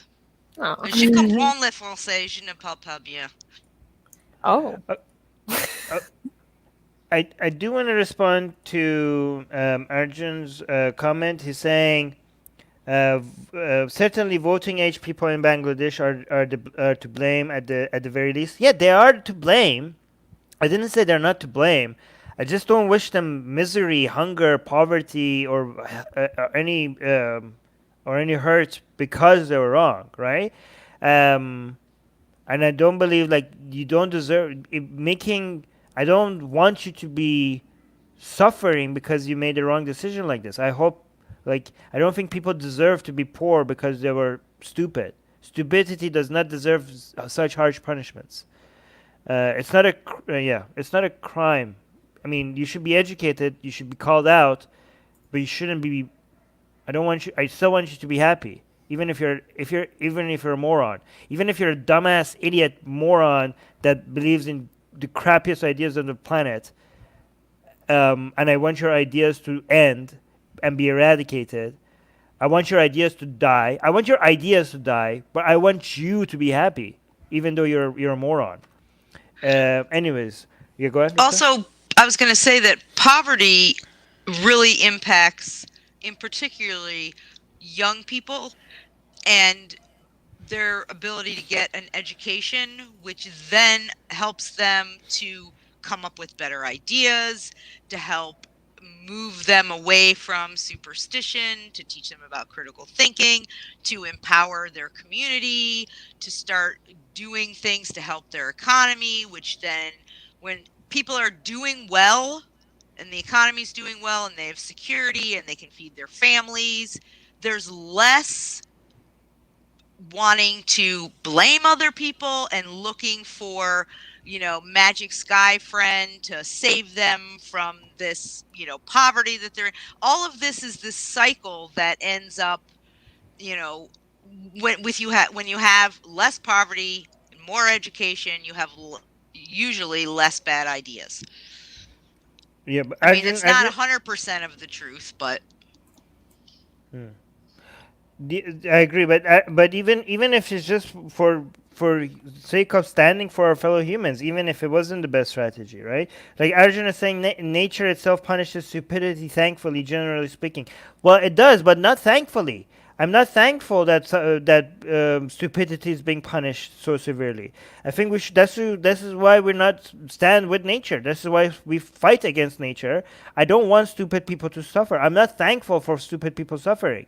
I think even if stupid people are ungrateful and they don't understand which ideas and which values are making them happier, I want to fight against nature and make sure that stupid people are also not being punished for their crappy ideas. Again, we cannot make this planet work for just intelligent people. We cannot make the world be a happy place only for people who are smart enough to know which ideas are best. We have to make this planet work for everybody, including the dumb idiots. Um, Yeah, I'm not thankful for suffering. yeah. well, I think Um, your point about being a humanist is really well taken because hmm, that's what it means to be a humanist is you want to end suffering regardless of whether these people are right. stupid and have bad ideas or they have good ideas or they're geniuses, whatever. Right. Arjun is saying, yes, I wish they weren't stupid. I agree. Okay, great. Okay. Anyways, can I? Oh, no. I was going to clap No, for. No, definitely not okay. clap for this news. Oof. Okay, this next news is Big bad. woof. Big woof. Okay. Next news. Next news, suicide bombing in education center kills at least 24 in Kabul, Afghanistan. 24 people were killed and dozens more were wounded in a recent suicide bomb attack outside an education center in Kabul, Afghanistan, according to officials. The private facility explosion, the explosion at the private facility, which offers courses for students in higher education. Wait, can I interrupt? Was this an education center or a religious school? It's only been described as, well, let me finish. Okay, okay. The explosion at the private education center, which offers courses for students in higher education, occurred late in the afternoon, the Interior Ministry said. The building in the predominantly Shia Muslim area usually hosts hundreds of students. The Taliban denied involvement in the attack. The Islamic State, IS, group claimed the attack, yet did not provide any evidence to back up its claim issued via its usual social media outlets. The Shia community in Afghanistan has previously been targeted by Sunni Muslim extremists such as IS, which views Islam's Shia practice as heretical. So, to answer your question, in what I was reading, this wasn't, to my knowledge, a religiously affiliated education center but that it was I'm aware of, but it was in a Shia Muslim area. okay. So it was in a Shia Muslim area. Again, there's people who say like they don't believe the Taliban. The Taliban, if it was their attack, they would want to take credit for it. So when the Taliban says that this was not them, that means it probably wasn't them. Okay, probably. The problem with ISIS is that they have been on record for taking credit for things that they haven't been doing. So, but this does seem like something they would be doing, especially given that there was a Shia area that was targeted. Yeah, so the does it mention anything about the motivations other than, I'm assuming the motivation is to create religious conflict between Shias and Sunnis in Afghanistan? What I was looking at, it just looks like sectarian conflict. This comes after recently in May, we covered this. In May, 24 women, children, and babies were murdered when unidentified gunmen entered a maternity ward. They shot up a maternity ward in Kabul and offered fire. Again, in a Shia Muslim area. My assumption is that the main goal is for the Shias to retaliate. Like, this is based on the ISIS's motivations and their strategies in Iraq and Syria. What they want is for the Shias to do something, to go ahead and take revenge from the Sunnis, and then the ISIS will use that as a way to radicalize more Sunnis against more Shias, right? So they're just hoping for the Shias to want to take revenge against Sunnis. Again, this is what I'm telling you. These people, they don't care about Muslims, right? Because again, groups like ISIS, they're waiting for Muslims to die. Not just the people who they don't consider. It's not just they don't want people who they don't consider Muslims to just die, right? When they kill Shias, they don't even consider Shias to be Muslims. They're the worst of all creatures. Shias are the worse than Jews and atheists and everybody else to them, okay? Because they're the people who are basically changed Islam. So they hate the Shias with more passion than they hate anyone else, right? So they don't even consider Shias to be Muslims. So when I say they don't care about Muslim lives, I'm not referring to Shias. They actually want the people that they consider to be real Muslims to die as well, because they want the Shias to retaliate. So there's the conflict between Shias and Sunnis escalate, because that's how they become relevant. If there's a Shia-Sunni divide in Pakistan or in Afghanistan or in Syria or in Iraq, that's how ISIS becomes. That's how they grow first. Before they become relevant enough to get enough funding to come after Westerners or anyone else, they first have to gain relevancy by increasing the Sunni-Shia divide wherever they are active. Oh, who wants to go first? I have a few more notes. Okay. One local resident, Ali Reza, told news agencies that those killed and injured were students waiting to enter the facility. Afghanistan has seen a rise in violence in recent weeks, with the most of the attacks being carried out by the Taliban. The violence threatens to imperil peace talks between government forces and the Taliban in the Qatari capital, Doha. Okay, Rivka? Well, I was gonna. I agree with your assessment, particularly about how they view Shias. They're not.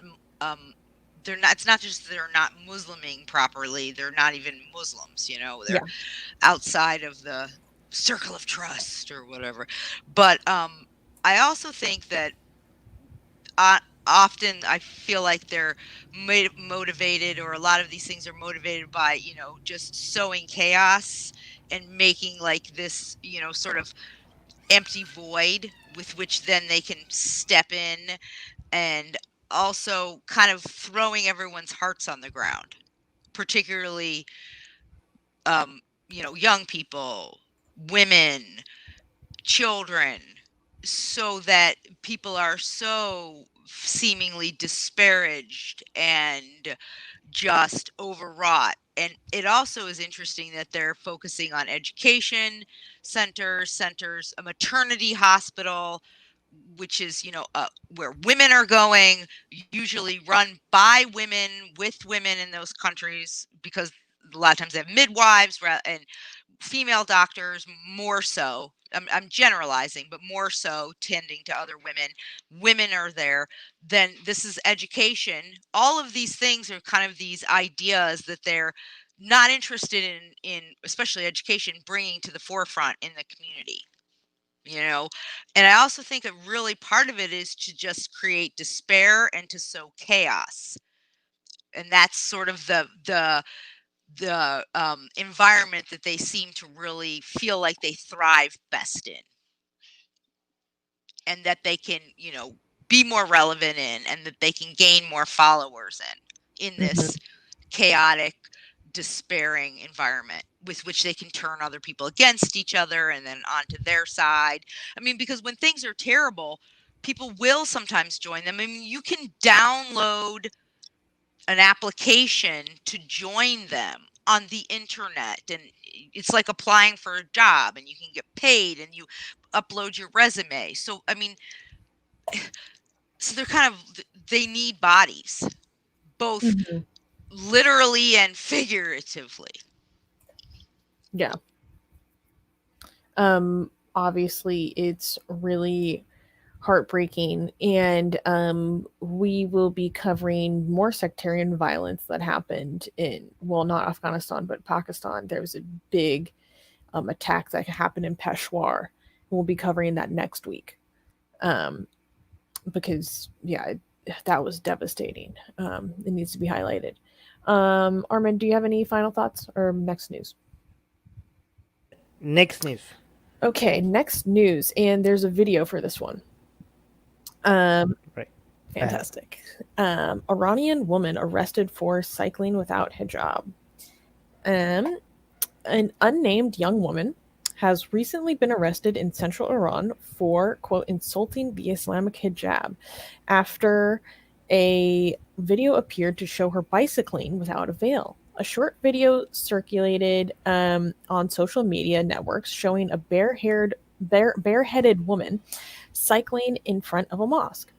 Quote, a person who has recently violated norms and insulted the Islamic veil in this region has been arrested, the governor of Mojabad, Mojtaba Ray, told the IRNA news agency. Quote, her motive for committing this action is being investigated, the governor said, without disclosing the identity of the detained woman. The quote, the residents of the city are holding a protest rally today after the unprecedented violation of norms, Ray added. Okay, so I know a lot of people will be like, oh my God, this is so stupid. Why she's arrested? This is not harmful. But to me, somebody who grew up in Iran, when I see this, I'm like, holy crap, this woman has balls of steel. I think things have really ovaries of steel. She's yes, got ovaries of steel. Ovaries of steel. I mean, if I was back in Iran and if I just saw a woman without a hijab just biking past, I would be like, what the heck? Is this like a dream? Like, things have changed. Like, this takes some serious guts. Like, I would be, my heart, like, again, I'm telling you, like, me 10 years ago, if I was in Iran and so I see a woman just without a hijab just bike past me in public, my heart would stop. I would like, okay, RIP, I guess. This is crazy, okay? Like, I mean, I know the correct take is probably your take. Everybody that's watching this are like, the crazy thing is that the fact that this is not normal, that's the crazy thing. But again, growing up and being brainwashed by what's normal, to me, this would have at that point be crazy. Like the fact that she just is doing such a gutsy move. I do have to tell you guys that a lot of anti-regime people in Iran do not like this being highlighted as if this is a legitimate form of protest, because again, I'm not agreeing with them, but I do have to mention this because they are a big portion of the anti-government activists in Iran. I think that to me, this is a brave woman that is basically expressing herself and saying "fuck you" to all the consequences, right? And now she was arrested immediately. Like there are many corrupt people in Iran who have been proven to be corrupt and they're walking free. But this woman was arrested like this. Like they were like the police were on it. Right? There were so many people were commenting that when they're being robbed and they call the police, they don't show up as fast as this woman was arrested. Right? So that's how insane the priorities are. And I don't know if this is correct, but I heard that the people who filmed this were also arrested. The people who filmed this were also arrested. Jesus Christ. That's what I heard. Okay. Yeah, because they published it.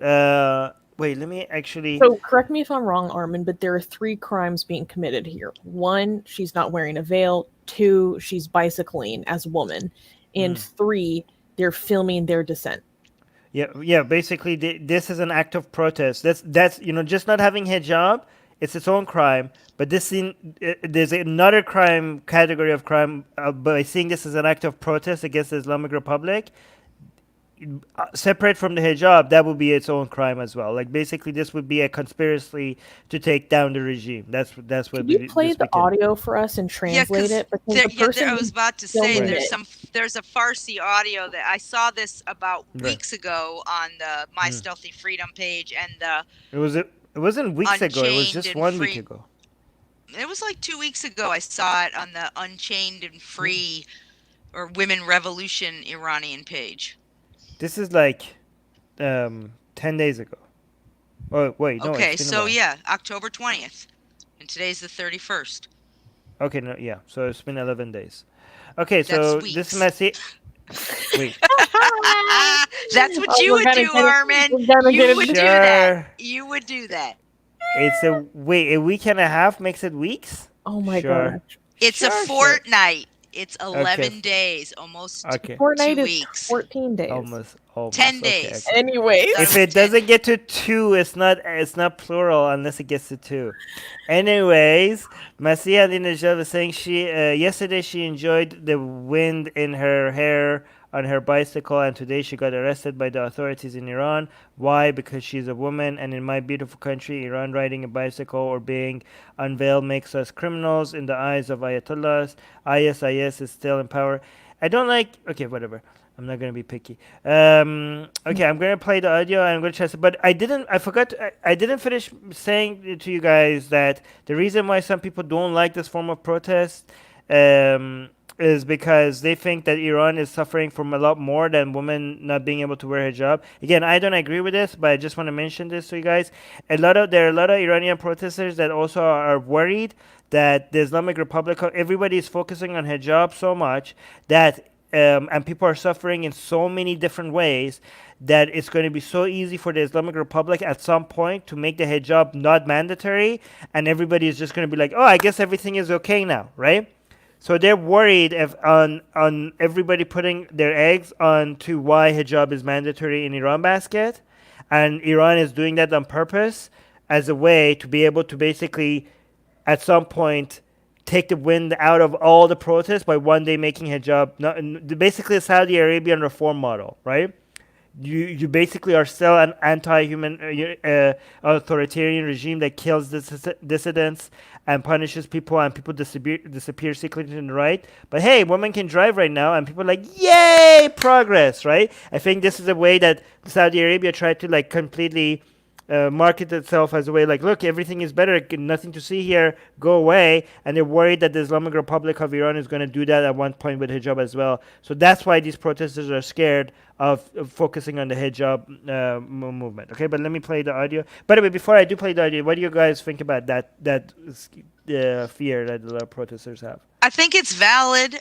I think it's a valid fear because if you're a politician and you're looking for a way to solve this protest problem, and you can say, well, look, can we divorce ourselves of this one mandatory thing? Like, we could still say, okay, Muslim women or women in the country, but we'll make it so foreigners don't have to. Look, we gave a little something.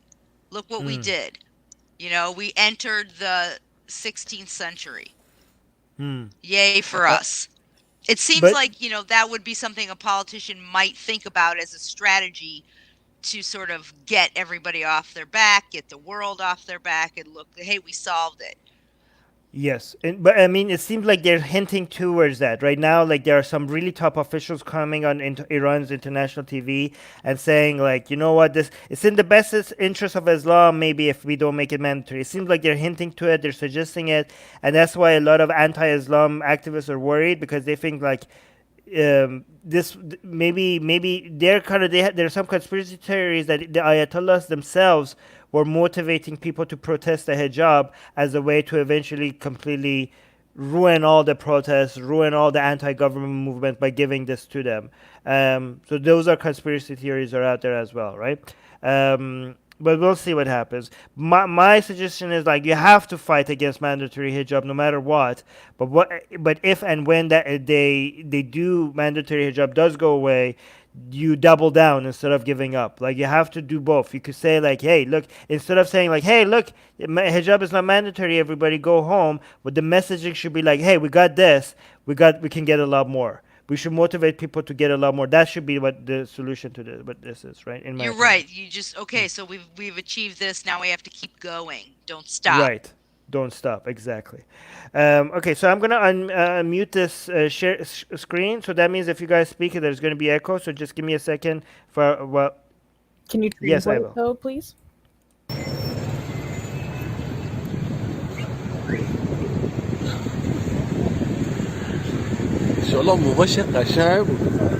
He's the person who's recording, like, he's saying mashallah. Mashallah means like like glory to God or something like that, but in Iran it just means amazing or something like that, right? So people use mashallah without meaning it, and he's basically saying, wow, look at her hair, she has great hair.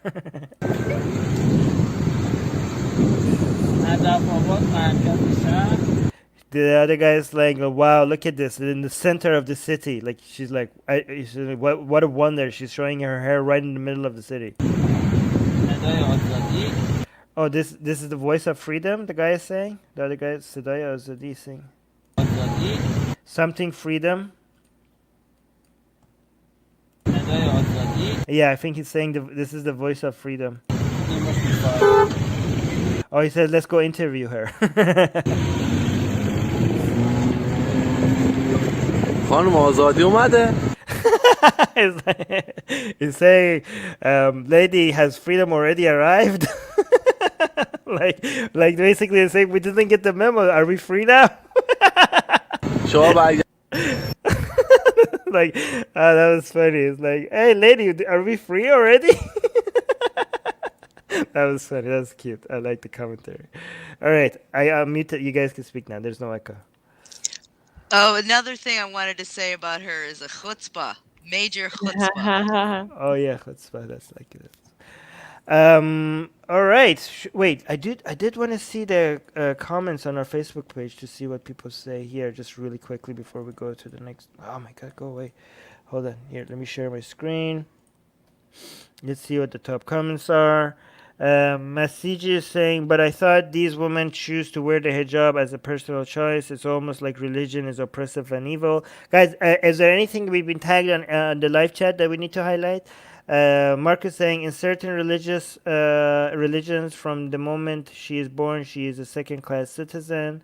Michelle saying their country. Oof. Oh my God. How many people like that shit? No, No. Look at this. Look at Michelle. this.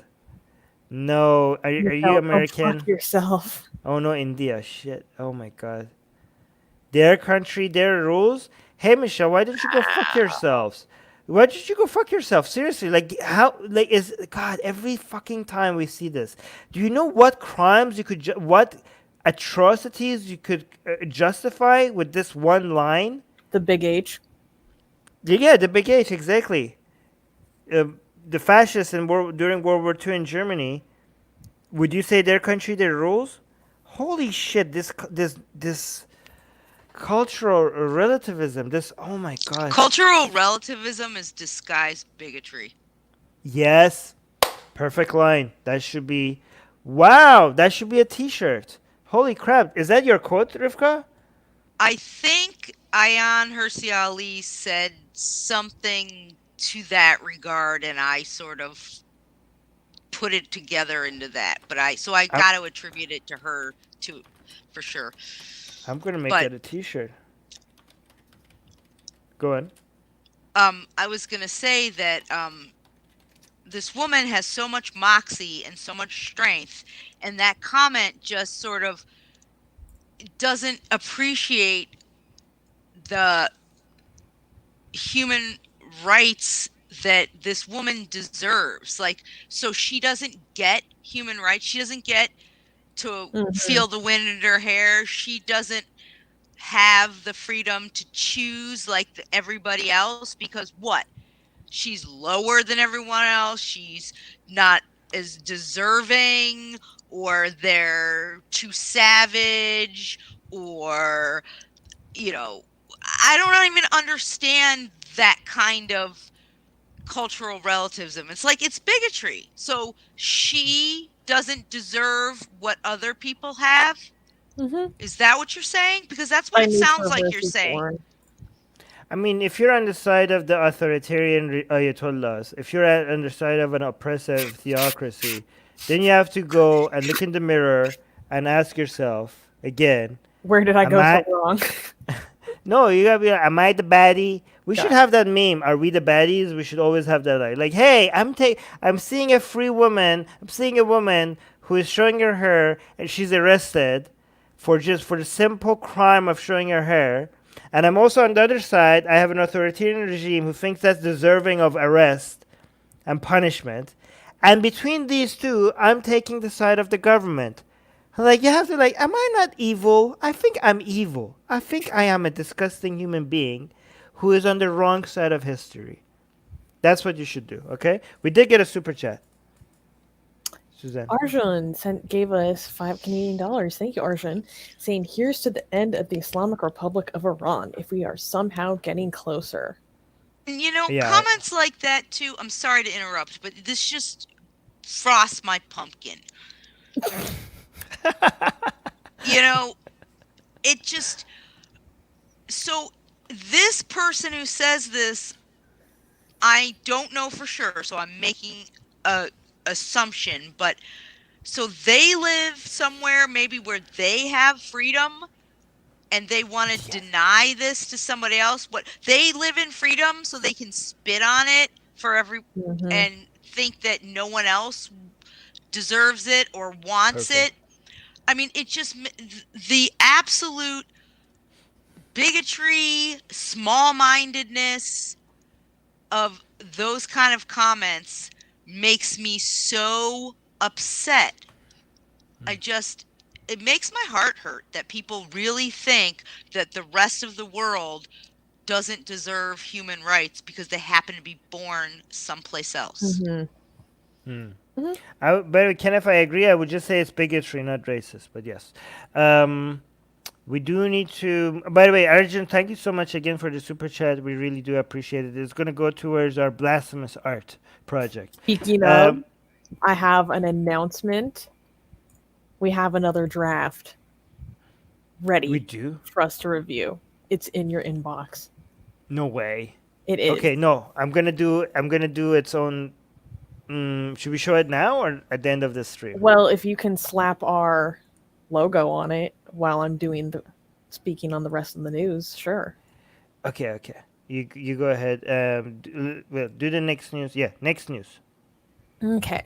Oh wait, no, not clapworthy. Indian transgender activist found dead in her home in Tamil Nadu, India. The Coimbatore Transgender Association president, Sangeetha, was recently found dead at her residence. Sangeetha was part of a group of transgender people who opened a restaurant, Kovai Trans Kitchen, to employ community members who lost their jobs because of the beer bug, as we call it here. After neighbors complained about the foul smell coming from her home, the police found her decomposing body. The investigators stated that they had formed 3 teams to conduct an inquiry to look at the incident from all angles. Grace Banu, the Trans Rights Now collective founder, urged the Tamil Nadu government to find those behind the killing and take strict action against them, stating, quote, "Let the culprits in the government not assume there is no one to ask about transgender murders." So you guys do the commentary on this while I get that Rivka. Mm-hmm. Didn't we just do another story about a transgender woman in a restaurant? Or no, they just weren't coming to her restaurant. Wasn't that the story She we was did being like 2 weeks ago? harassed. Yeah. Harassed at her her restaurant. They weren't coming and buying her food and stuff. So now this is just another of this discrimination, and this has gone to the level of physical violence, we believe. Or Yes. they need to investigate it. We don't know, But yeah. Yes. Allegedly she was murdered. On the And basis of her identity. yeah. That's what's being presumed at this point. Yeah. Yeah, Sangeetha was a 60-year-old transgender activist and was last seen by members of her community on the Sunday before her death. The officers said they were checking to see if there was some personal connection or rivalry behind the killing. They were looking to see who had visited her in past weeks. I liked a lot of these quotes from Grace Banu, who is another trans rights activist, saying no one should be murdered like this. The Tamil Nadu government should trace out the culprits of this gruesome murder. She further condemned the incident, saying that the mindset of people who committed such acts gives one, quote, heartburn. Quote, "We transgender people are achieving many things despite insults, difficulties, hostile environment, etc.," she said.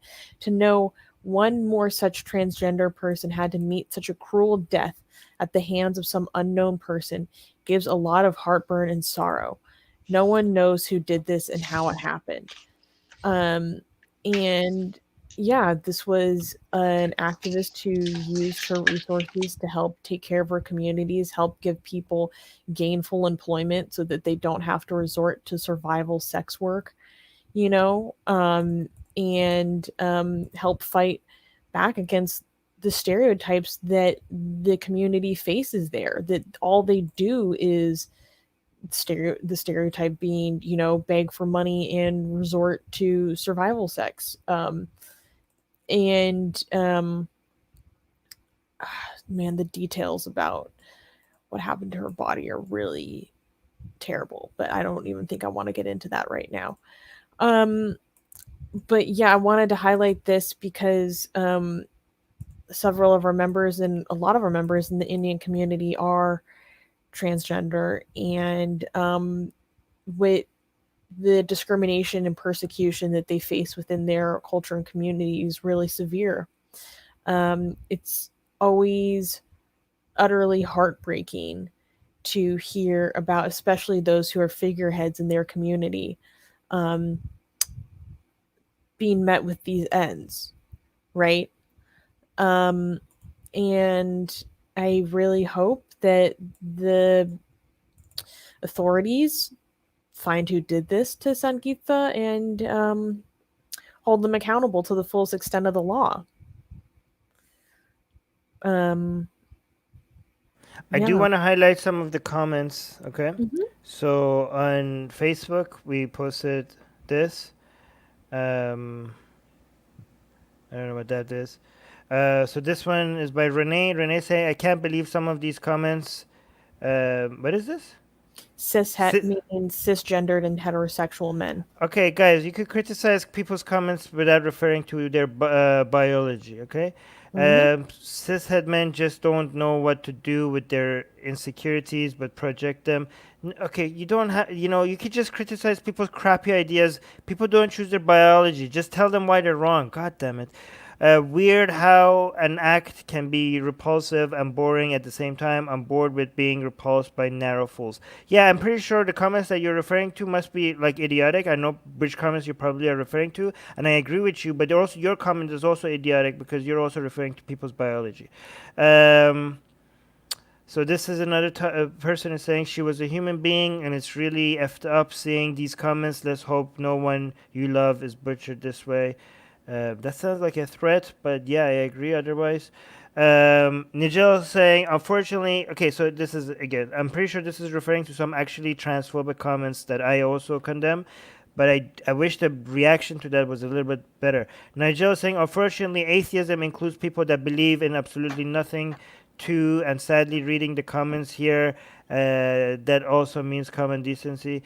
Okay, so that's also bull fucking shit. Atheism is nothing other than a belief in God, lack of belief in God. So this has nothing to do with atheism. We always say that atheists are not superior to religious people. They're just not inferior. Atheists, they have their fair share of racists, transphobes, homophobes, and all other form of assholes. And anybody who is surprised by that is an idiot themselves. Again, I'm pretty sure there's a lot of transphobic comments here that they're referring to, but I wish there was a higher quality comeback to those transphobic comments. Hey, AGA is here. Let me see. AGA saying practicing Hindus suffer from cognitive dissonance. Yeah, I agree with that. What's with the comments? Let's see. I want to see some of these transphobic comments so that we actually could do a better takedown of them rather than these other people. Katie saying things like this. Hold on, I'm gonna mute Rivka for a second. Katie saying things like this make my parents hard to accept me as they are in fear about my life and safety. Oh, I think Kate is like a is trans. Maybe that's what he or she's saying. Chris saying a human being was killed and everybody too busy being transphobic or fighting transphobic people. Yeah, finally somebody with a good takedown of the transphobic comments without actually saying something moronic. Lewis saying, it is the brown people's culture. We must accept it. If you do not, you are the oppressor. Guys, this person is obviously being. This is like satire, right? Facetious. He's being Yes. facetious. Yeah, this is obviously sarcastic. That's the word I'm looking for. He's being sarcastic. Obviously, he's not saying it's their culture. He's making fun of the people who say this is their culture. Some people are surprised that we're posting about India related stuff as if we have to be Indian to care about Indian people. They're like, oh, is that? I saw one comment that was like, "You guys are posting so much Indian news lately. I think you're gonna go construct a temple or something." I'm like, Yeah. Oh, is the admin Indian? Like, wait, when we post a lot about China, when the human rights violations in China, does that make us Chinese? Okay, so whoever you are, I can't read your name, but you're a moron. His Joy is saying, "Oh, one of the religions of pre-sex strikes again." That joke is getting. Oh, this is the transphobia right now showing Clayton. So again, the headline said, transgender activist found dead in her summer residence, and this idiot. So here we saw the transphobia here. Clayton Cladwell is saying good enough. So yep, this is disgusting behavior. All right. Okay, so here's another one. Abhinav is saying so many Indian stories here because the Lord of this group, Armin Navobis, has an axe to grind against Indians, though I welcome the attention. I do not, I haven't, I'm actually, I care about, first of all, I didn't decide to this news, but I would have if I saw it. Secondly, This is caring about you, Abhinav. Was this lady Indian or not? Yep. Right. So Yeah, do you not care about, like, isn't this, an Indian. is this not caring for Indians? Like an axe to grind against Indians? I'm pretty sure this lady who died was an Indian, and we are trying to bring attention to human rights violations against Indians. So I would say this is something we're trying to defend Indians by bringing attention to these human rights violations. This is not against Indian, you fucking moron. This is in defense of Muslims who are being killed for their biological traits.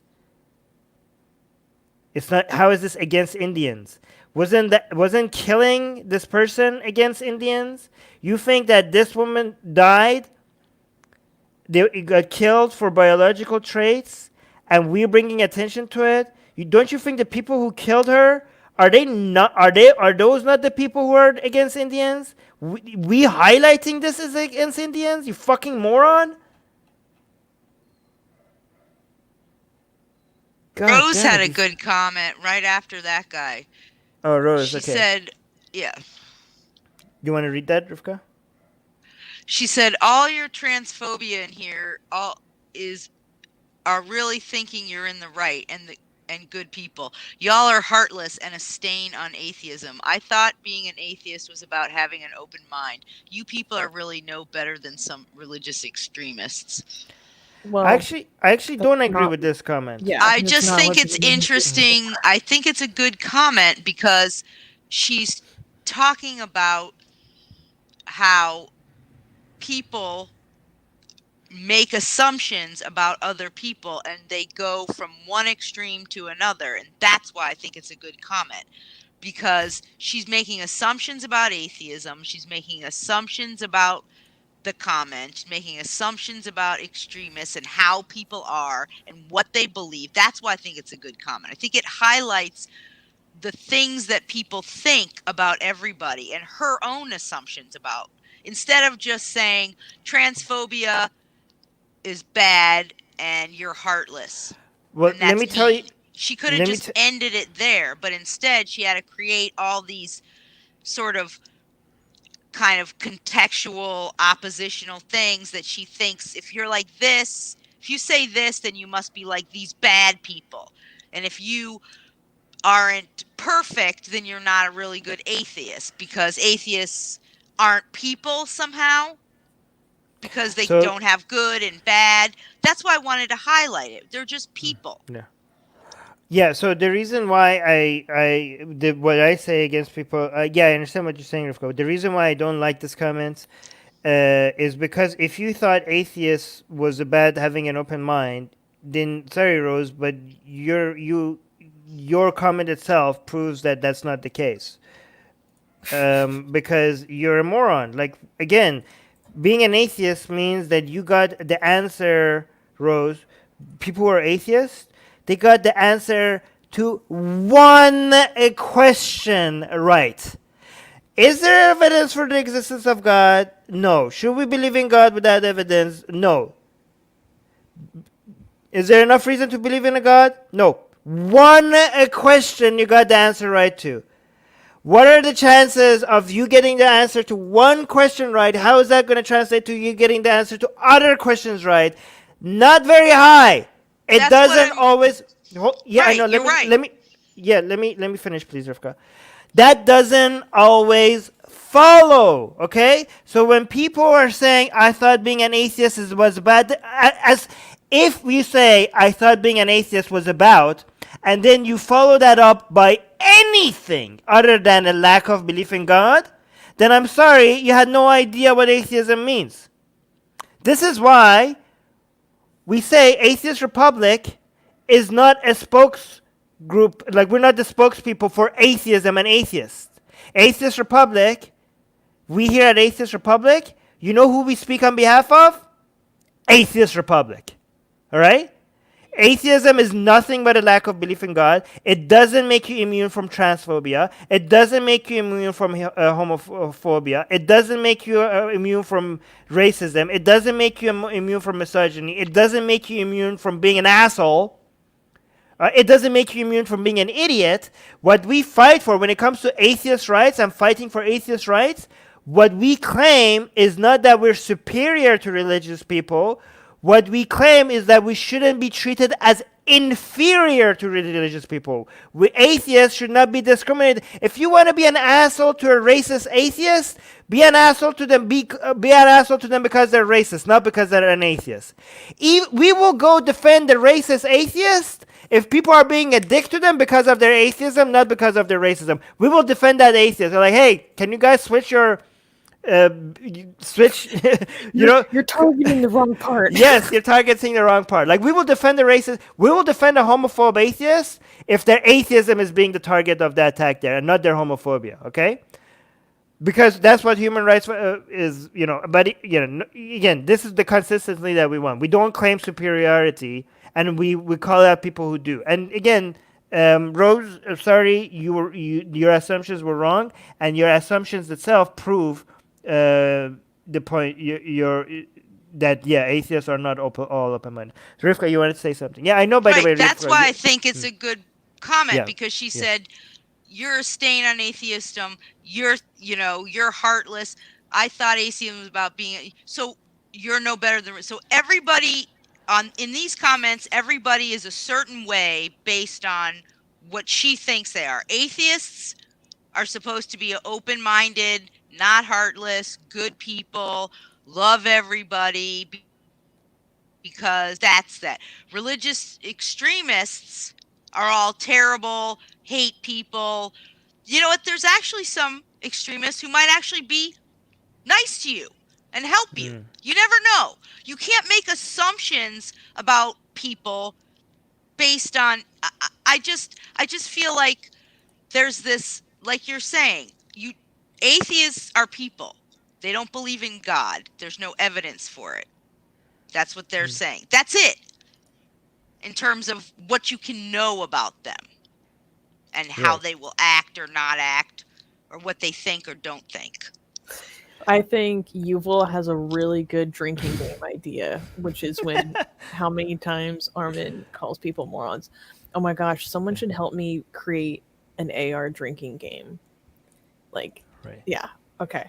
All right, so I do want to say AJ saying atheist. AJ says atheist only describes what I don't believe in, not what I do believe in. Yes, but saying I'm a member of of Atheist Republic and I support Atheist Republic, that is not just saying what you don't believe in, because Atheist Republic stands for a lot of things, not just atheism, right? So just to make you know, like Atheist Republic is more than just atheism.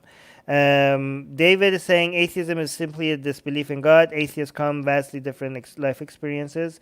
Exact. So yeah, by the way, if you guys don't know what those other things are that Atheist Republic stands for, other than anti-discrimination against, so number one, to stop and call out discrimination and oppression against atheists, even the asshole ones.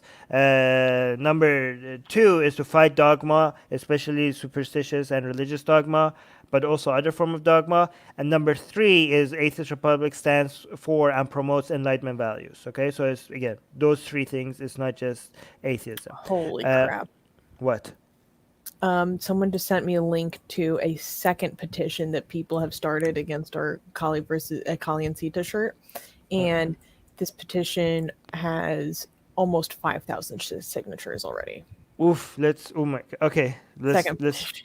need to do a live stream on these petitions. I have something that is a little less disheartening. So also in the drinking game, we could have how many times I interrupt Armin and he says, "Let me finish." Well, I just said it one time. No, I'm just saying, no, I'm an interrupter though. But actually I'm not. I'm just a hyper involved overlapping conversationalist. Rivka, feel free to interrupt as many times as you want. We love you for your passion, okay? Do not ever change. Do not ever change, okay? Okay. Should we now go to the last news? Okay. And we can clap for this one. This is really Next news. news. Okay, like I said, I started and ended this week on good news. Victory for LGBT rights in South Africa. The president of South Africa recently passed the Civil Union Amendment Bill into law, which puts an end to marriage officers from their ability to refuse to conduct same-sex marriages. According to the new legislation, a marriage officer must be available to solemnize a civil union at every office. The bill repeals Section 6 of the Civil Union Act 17 of 2006, which provided that marriage officers may inform the Ministry of Home Affairs in writing that they object to solemnizing a same-sex civil union based on conscience, religion, or belief. This provision has been a significant barrier to the legal recognition of same-sex couples by marriage officers. So, just to recap, if I didn't make it clear, previously, the officials who were in charge of authorizing these ceremonies, solemnizing these ceremonies, could previously get an exemption on the basis of like conscious objection, religion, or belief, that they didn't have to do same-sex marriages or civil unions, just because it was against their beliefs, their deeply held beliefs. So this has now been repealed, and there's going to be a period of about 2 years where these people who were formerly exempt are going to be getting trained on doing this. And they're saying that there has to be someone to do these ceremonies at every office. There are no exceptions anymore. So congratulations to the people of South Africa, and thank you to our South African fan who sent this to me to highlight. Nice. Mazel tov, South Africa. I do want to highlight this comment. By the way, I like how AGA is here in most of our Facebook posts. So AGA is saying a good step in the right direction. Now do more for the LGBT community. So that's AGA. Oh, Tyler gave us $5 super chat. You're a good dude. Thanks for the content. Oh, thank you, Tyler. Thank you. Thank you so much for the $5 super chat. I really appreciate that. That's going to go to our Blasphemous Art project, by the way. So, and again, I have the draft ready, guys. At the end of this, I'm going to show you the new draft, and it's amazing. It's amazing. I actually was shocked. I was shocked at how good it is. So, again, Tyler, your $5 super chat is going to go towards making more Blasphemous Art. So, thank you for that. But, Susanna, can you read this comment? This is such a Jama. Hosanna. Hosanna? Is that how you say it? I don't know. Oh, yeah. Oh, wait. Hosanna. What does Hosanna mean? It's a Bible. It's a Christian Bible thing, isn't it? You tell me. You're the ex-Christian, but isn't it a Christian thing? Susanna, you want to read this? I think Susanna doesn't know that she's muted herself.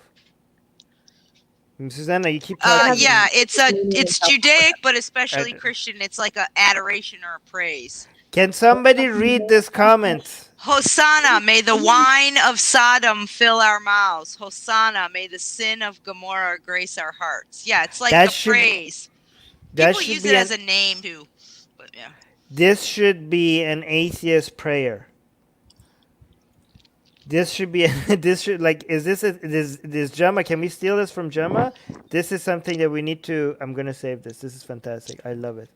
Okay, this is an atheist prayer that we're going to use for now. Viva South Africa. All right, guys, so that was our last news. I don't know what Susanna's audio is doing because she keeps popping in and out. But Susanna, are you... Huh? Can you hear me now? Yes, we can hear it. All right, so are we ready for showing everybody the latest sketch of Prophet Muhammad? What's up, Susanna? Oh, no, I'm saying, oh my goodness, like I'm excited. Oh, you guys are ready? Mm-hmm. This is the latest sketch of guys, we had the art out of Muhammad and Rama, Lord Rama and Prophet Muhammad dating. They weren't even kissing, okay? We just had their pictures saying that they're dating, and Twitter immediately took that down. Like within less than a day, it was taken down, even though they were not kissing. So this is like supreme blasphemy coming. Like you guys thought Sita and Kali or Sexy Kali was bad.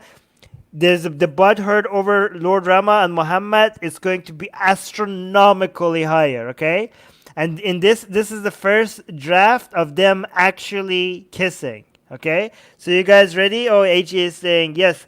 Ghost Bunny is saying let's see it. Son is saying yeah. Drum roll, please. AJ. By the way, guys, this is just a draft. This is a very rough draft. Okay, so just letting you Yeah, know. and the artist already gave us some notes about what she's going to do differently. Okay, so we're gonna get your feedback. So I'm saying yes, yes. Okay. Well, AJ, don't share the sketch yet. We will post the sketch on Twitter as soon as we get our account back, or we make another account for this, Let me check. and then share it when it will be soon. Okay, we'll post it on Twitter once it's here. Okay. Oh, Katie's saying I'm slightly sick, but I can't wait to see this. Lucas saying go. All right, guys, ready? Here we go. Woo! Okay, what do you guys think? Well, So this wait, before gonna- let me explain. This is Muhammad, okay? This is Muhammad. Again, this is a very rough draft. This is Lord Rama. He's kissing Muhammad. And these papers are gonna be, well, it should be like a letter, it shouldn't be like a book, because at that time they weren't writing the stuff on a book, it was on like a parchment or something, right? So this should turn into a parchment. Oh, look at the live chat. Let's go. Love the idea. Alexander likes it. Doorknob saying all lubed up, ready to go. Oh, whoa. I just saying yes. Prophet Muhammad wears tidy whities. No, this is a sketch. The legs haven't been drawn yet. I keep telling you guys that this is the draft. AJ is saying, "Hot damn." Yes. So okay, cool. You guys like it. bottom. There's a difference. Come on. Yes. All right, guys. So here's the thing. This shouldn't be a book. It should be a parchment, and it's going to be written on it. "Iqra bi'ismika allazi khalaq." That's the first verse that Muhammad had when he came down from the cave where Allah spoke to him first. So this is going to be when Muhammad is 40 years old and the first revelation was sent down upon him. But on his way down to show the people the first verse, he sees another god that just steals him away from Allah, right? Mm-hmm. So this is basically Lord Rama as a god stealing Muhammad away from the Islamic god, which is Allah, okay? So that's what's gonna be happening there. Ram is gonna have a quiver of arrows and his bow on his shoulder. Oh wow! They think really? they all need. Yeah. They both need rope sandals for it to be authentic. Guys, why you keep saying you love the tights? This is gonna turn into like this is the Tidy leg part whities are underwear. No, guys, you guys are all stupid. The legs haven't been drawn out. The top part has been details have been added. The lower part has just been is just the initial draft. You guys are not Kidding, very smart. Armin. Kidding. No, you just guys like are the not just rope very smart. sandals. Nope. You guys this. Hold on. Muhammad. Let me see. Okay, so Susanna, you were saying what else is gonna change? Ram is going to be wearing the classic saffron pants. There's a specific word for that I'm gonna pronounce incorrectly. So he's gonna have a bow and arrow over his shoulder. Ooh, you're right, bow and arrow. Shalwar kameez. He's wearing a shalwar and a kameez. Those pants, right? I agree with Tyler, by the way. The legs need to have show a lot of muscle definition. Well, also on they're the going to legs. be standing.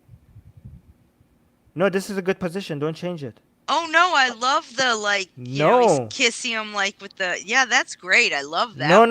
Don't change the I leg love position. this. I love Yes. Don't change the leg position. This is perfect. Okay. We do. Here's the thing. Usually in Arts of Muhammad, he has an Arabic style robe. So that's an identifying feature in Arts of him. But I thought it's not going to be fair if we drew Sita and Kali and they were not very covered, and then all of a sudden Muhammad comes here and he's fully covered. I think we would be why are the women so uncovered and the men so covered? So I was no, this was my idea of saying Ram has to be doing something the robe should be there, but it should be coming off or something. And you can see Lord Rama right now. You can see that robe is here, but it's obviously being He's bare chested underneath. Yeah, bare chest and legs are also the robe is almost fully off, right? So that's a great thing. That's what else I was gonna say. Oh yeah, we're gonna have Arabic calligraphy next to Muhammad, right, saying Muhammad, and we're gonna write next to Lord Rama in Hindi something that says Rama or something. So you guys have to send us. I'm not sure about that. I mean, I No, think it might make the design too busy no, once the it's gonna be composition subtle. gets more finalized. It's I think it's going to be beautiful and it's going to be subtle. And Mhm. having the Arabic at one side and the Hindi on the other side, I think the contrast and it's going to be beautiful and it's going to be very like I think it's going to be beautiful. It's just like a subtle thing in the background saying Muhammad. And I think you should say Muhammad Rasulullah just to make it clear that this is not just any Muhammad, it's the Prophet Muhammad. And Lord, not just Rama, Lord Rama, to make it clear that this is not just any Rama. I mean, he's going to be blue, so that's going to be obvious. But Yeah. it should say Lord Rama, not just Rama. But go on, Rivka. So I kind of agree with Susanna that it might be busy, but Nope. and this might make it busier, but is it possible that you could have like I don't know, this might be insane, but like a tree in the background and it says Muhammad plus Ram forever like No, carved into No, that's it. too busy. But I think that's great in a way though, No. Maybe when we do comics, when we make more patrons, like when we have like 300 patrons or something, we're gonna start doing comics and stuff. We're well, gonna do. maybe you could have that across the top. Prophet No, Muhammad plus Lord Ram forever.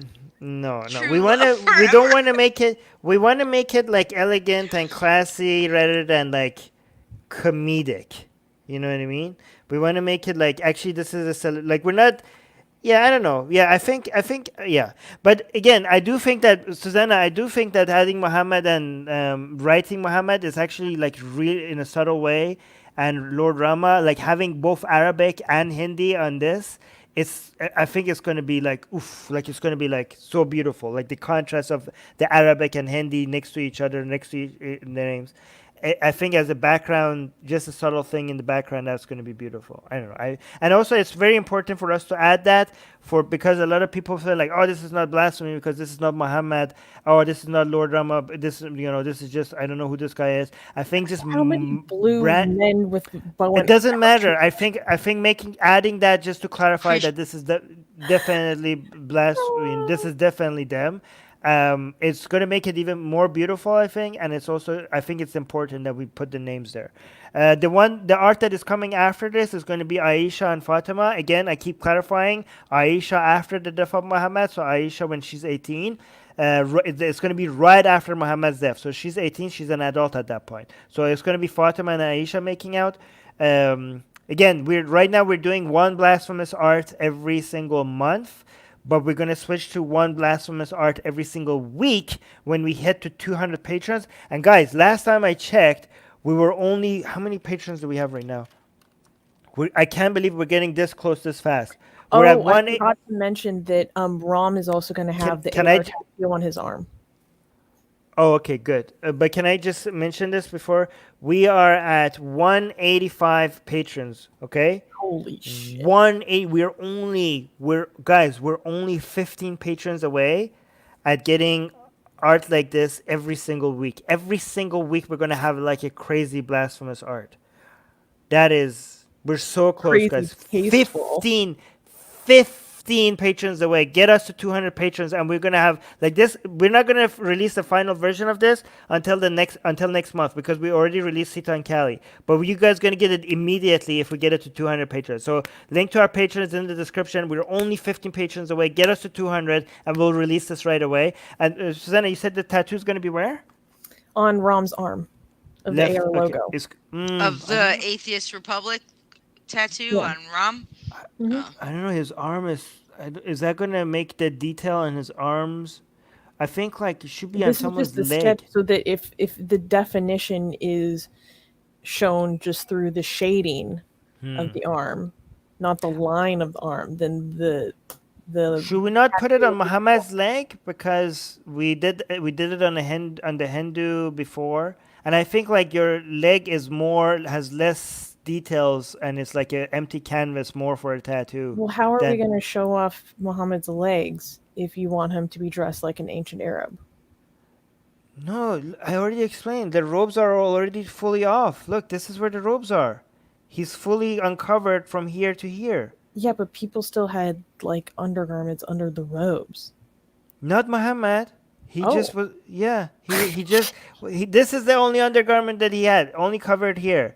He's gonna once the robe is off. He's like his legs are showing, his abs are showing, all his muscles are showing. Everything from here to here is showing. His muscles and his legs are So is he just wearing exposed. booty shorts? Like, what are we talking about here? Okay, just go with me. Okay, I know what I'm doing. Okay, the legs.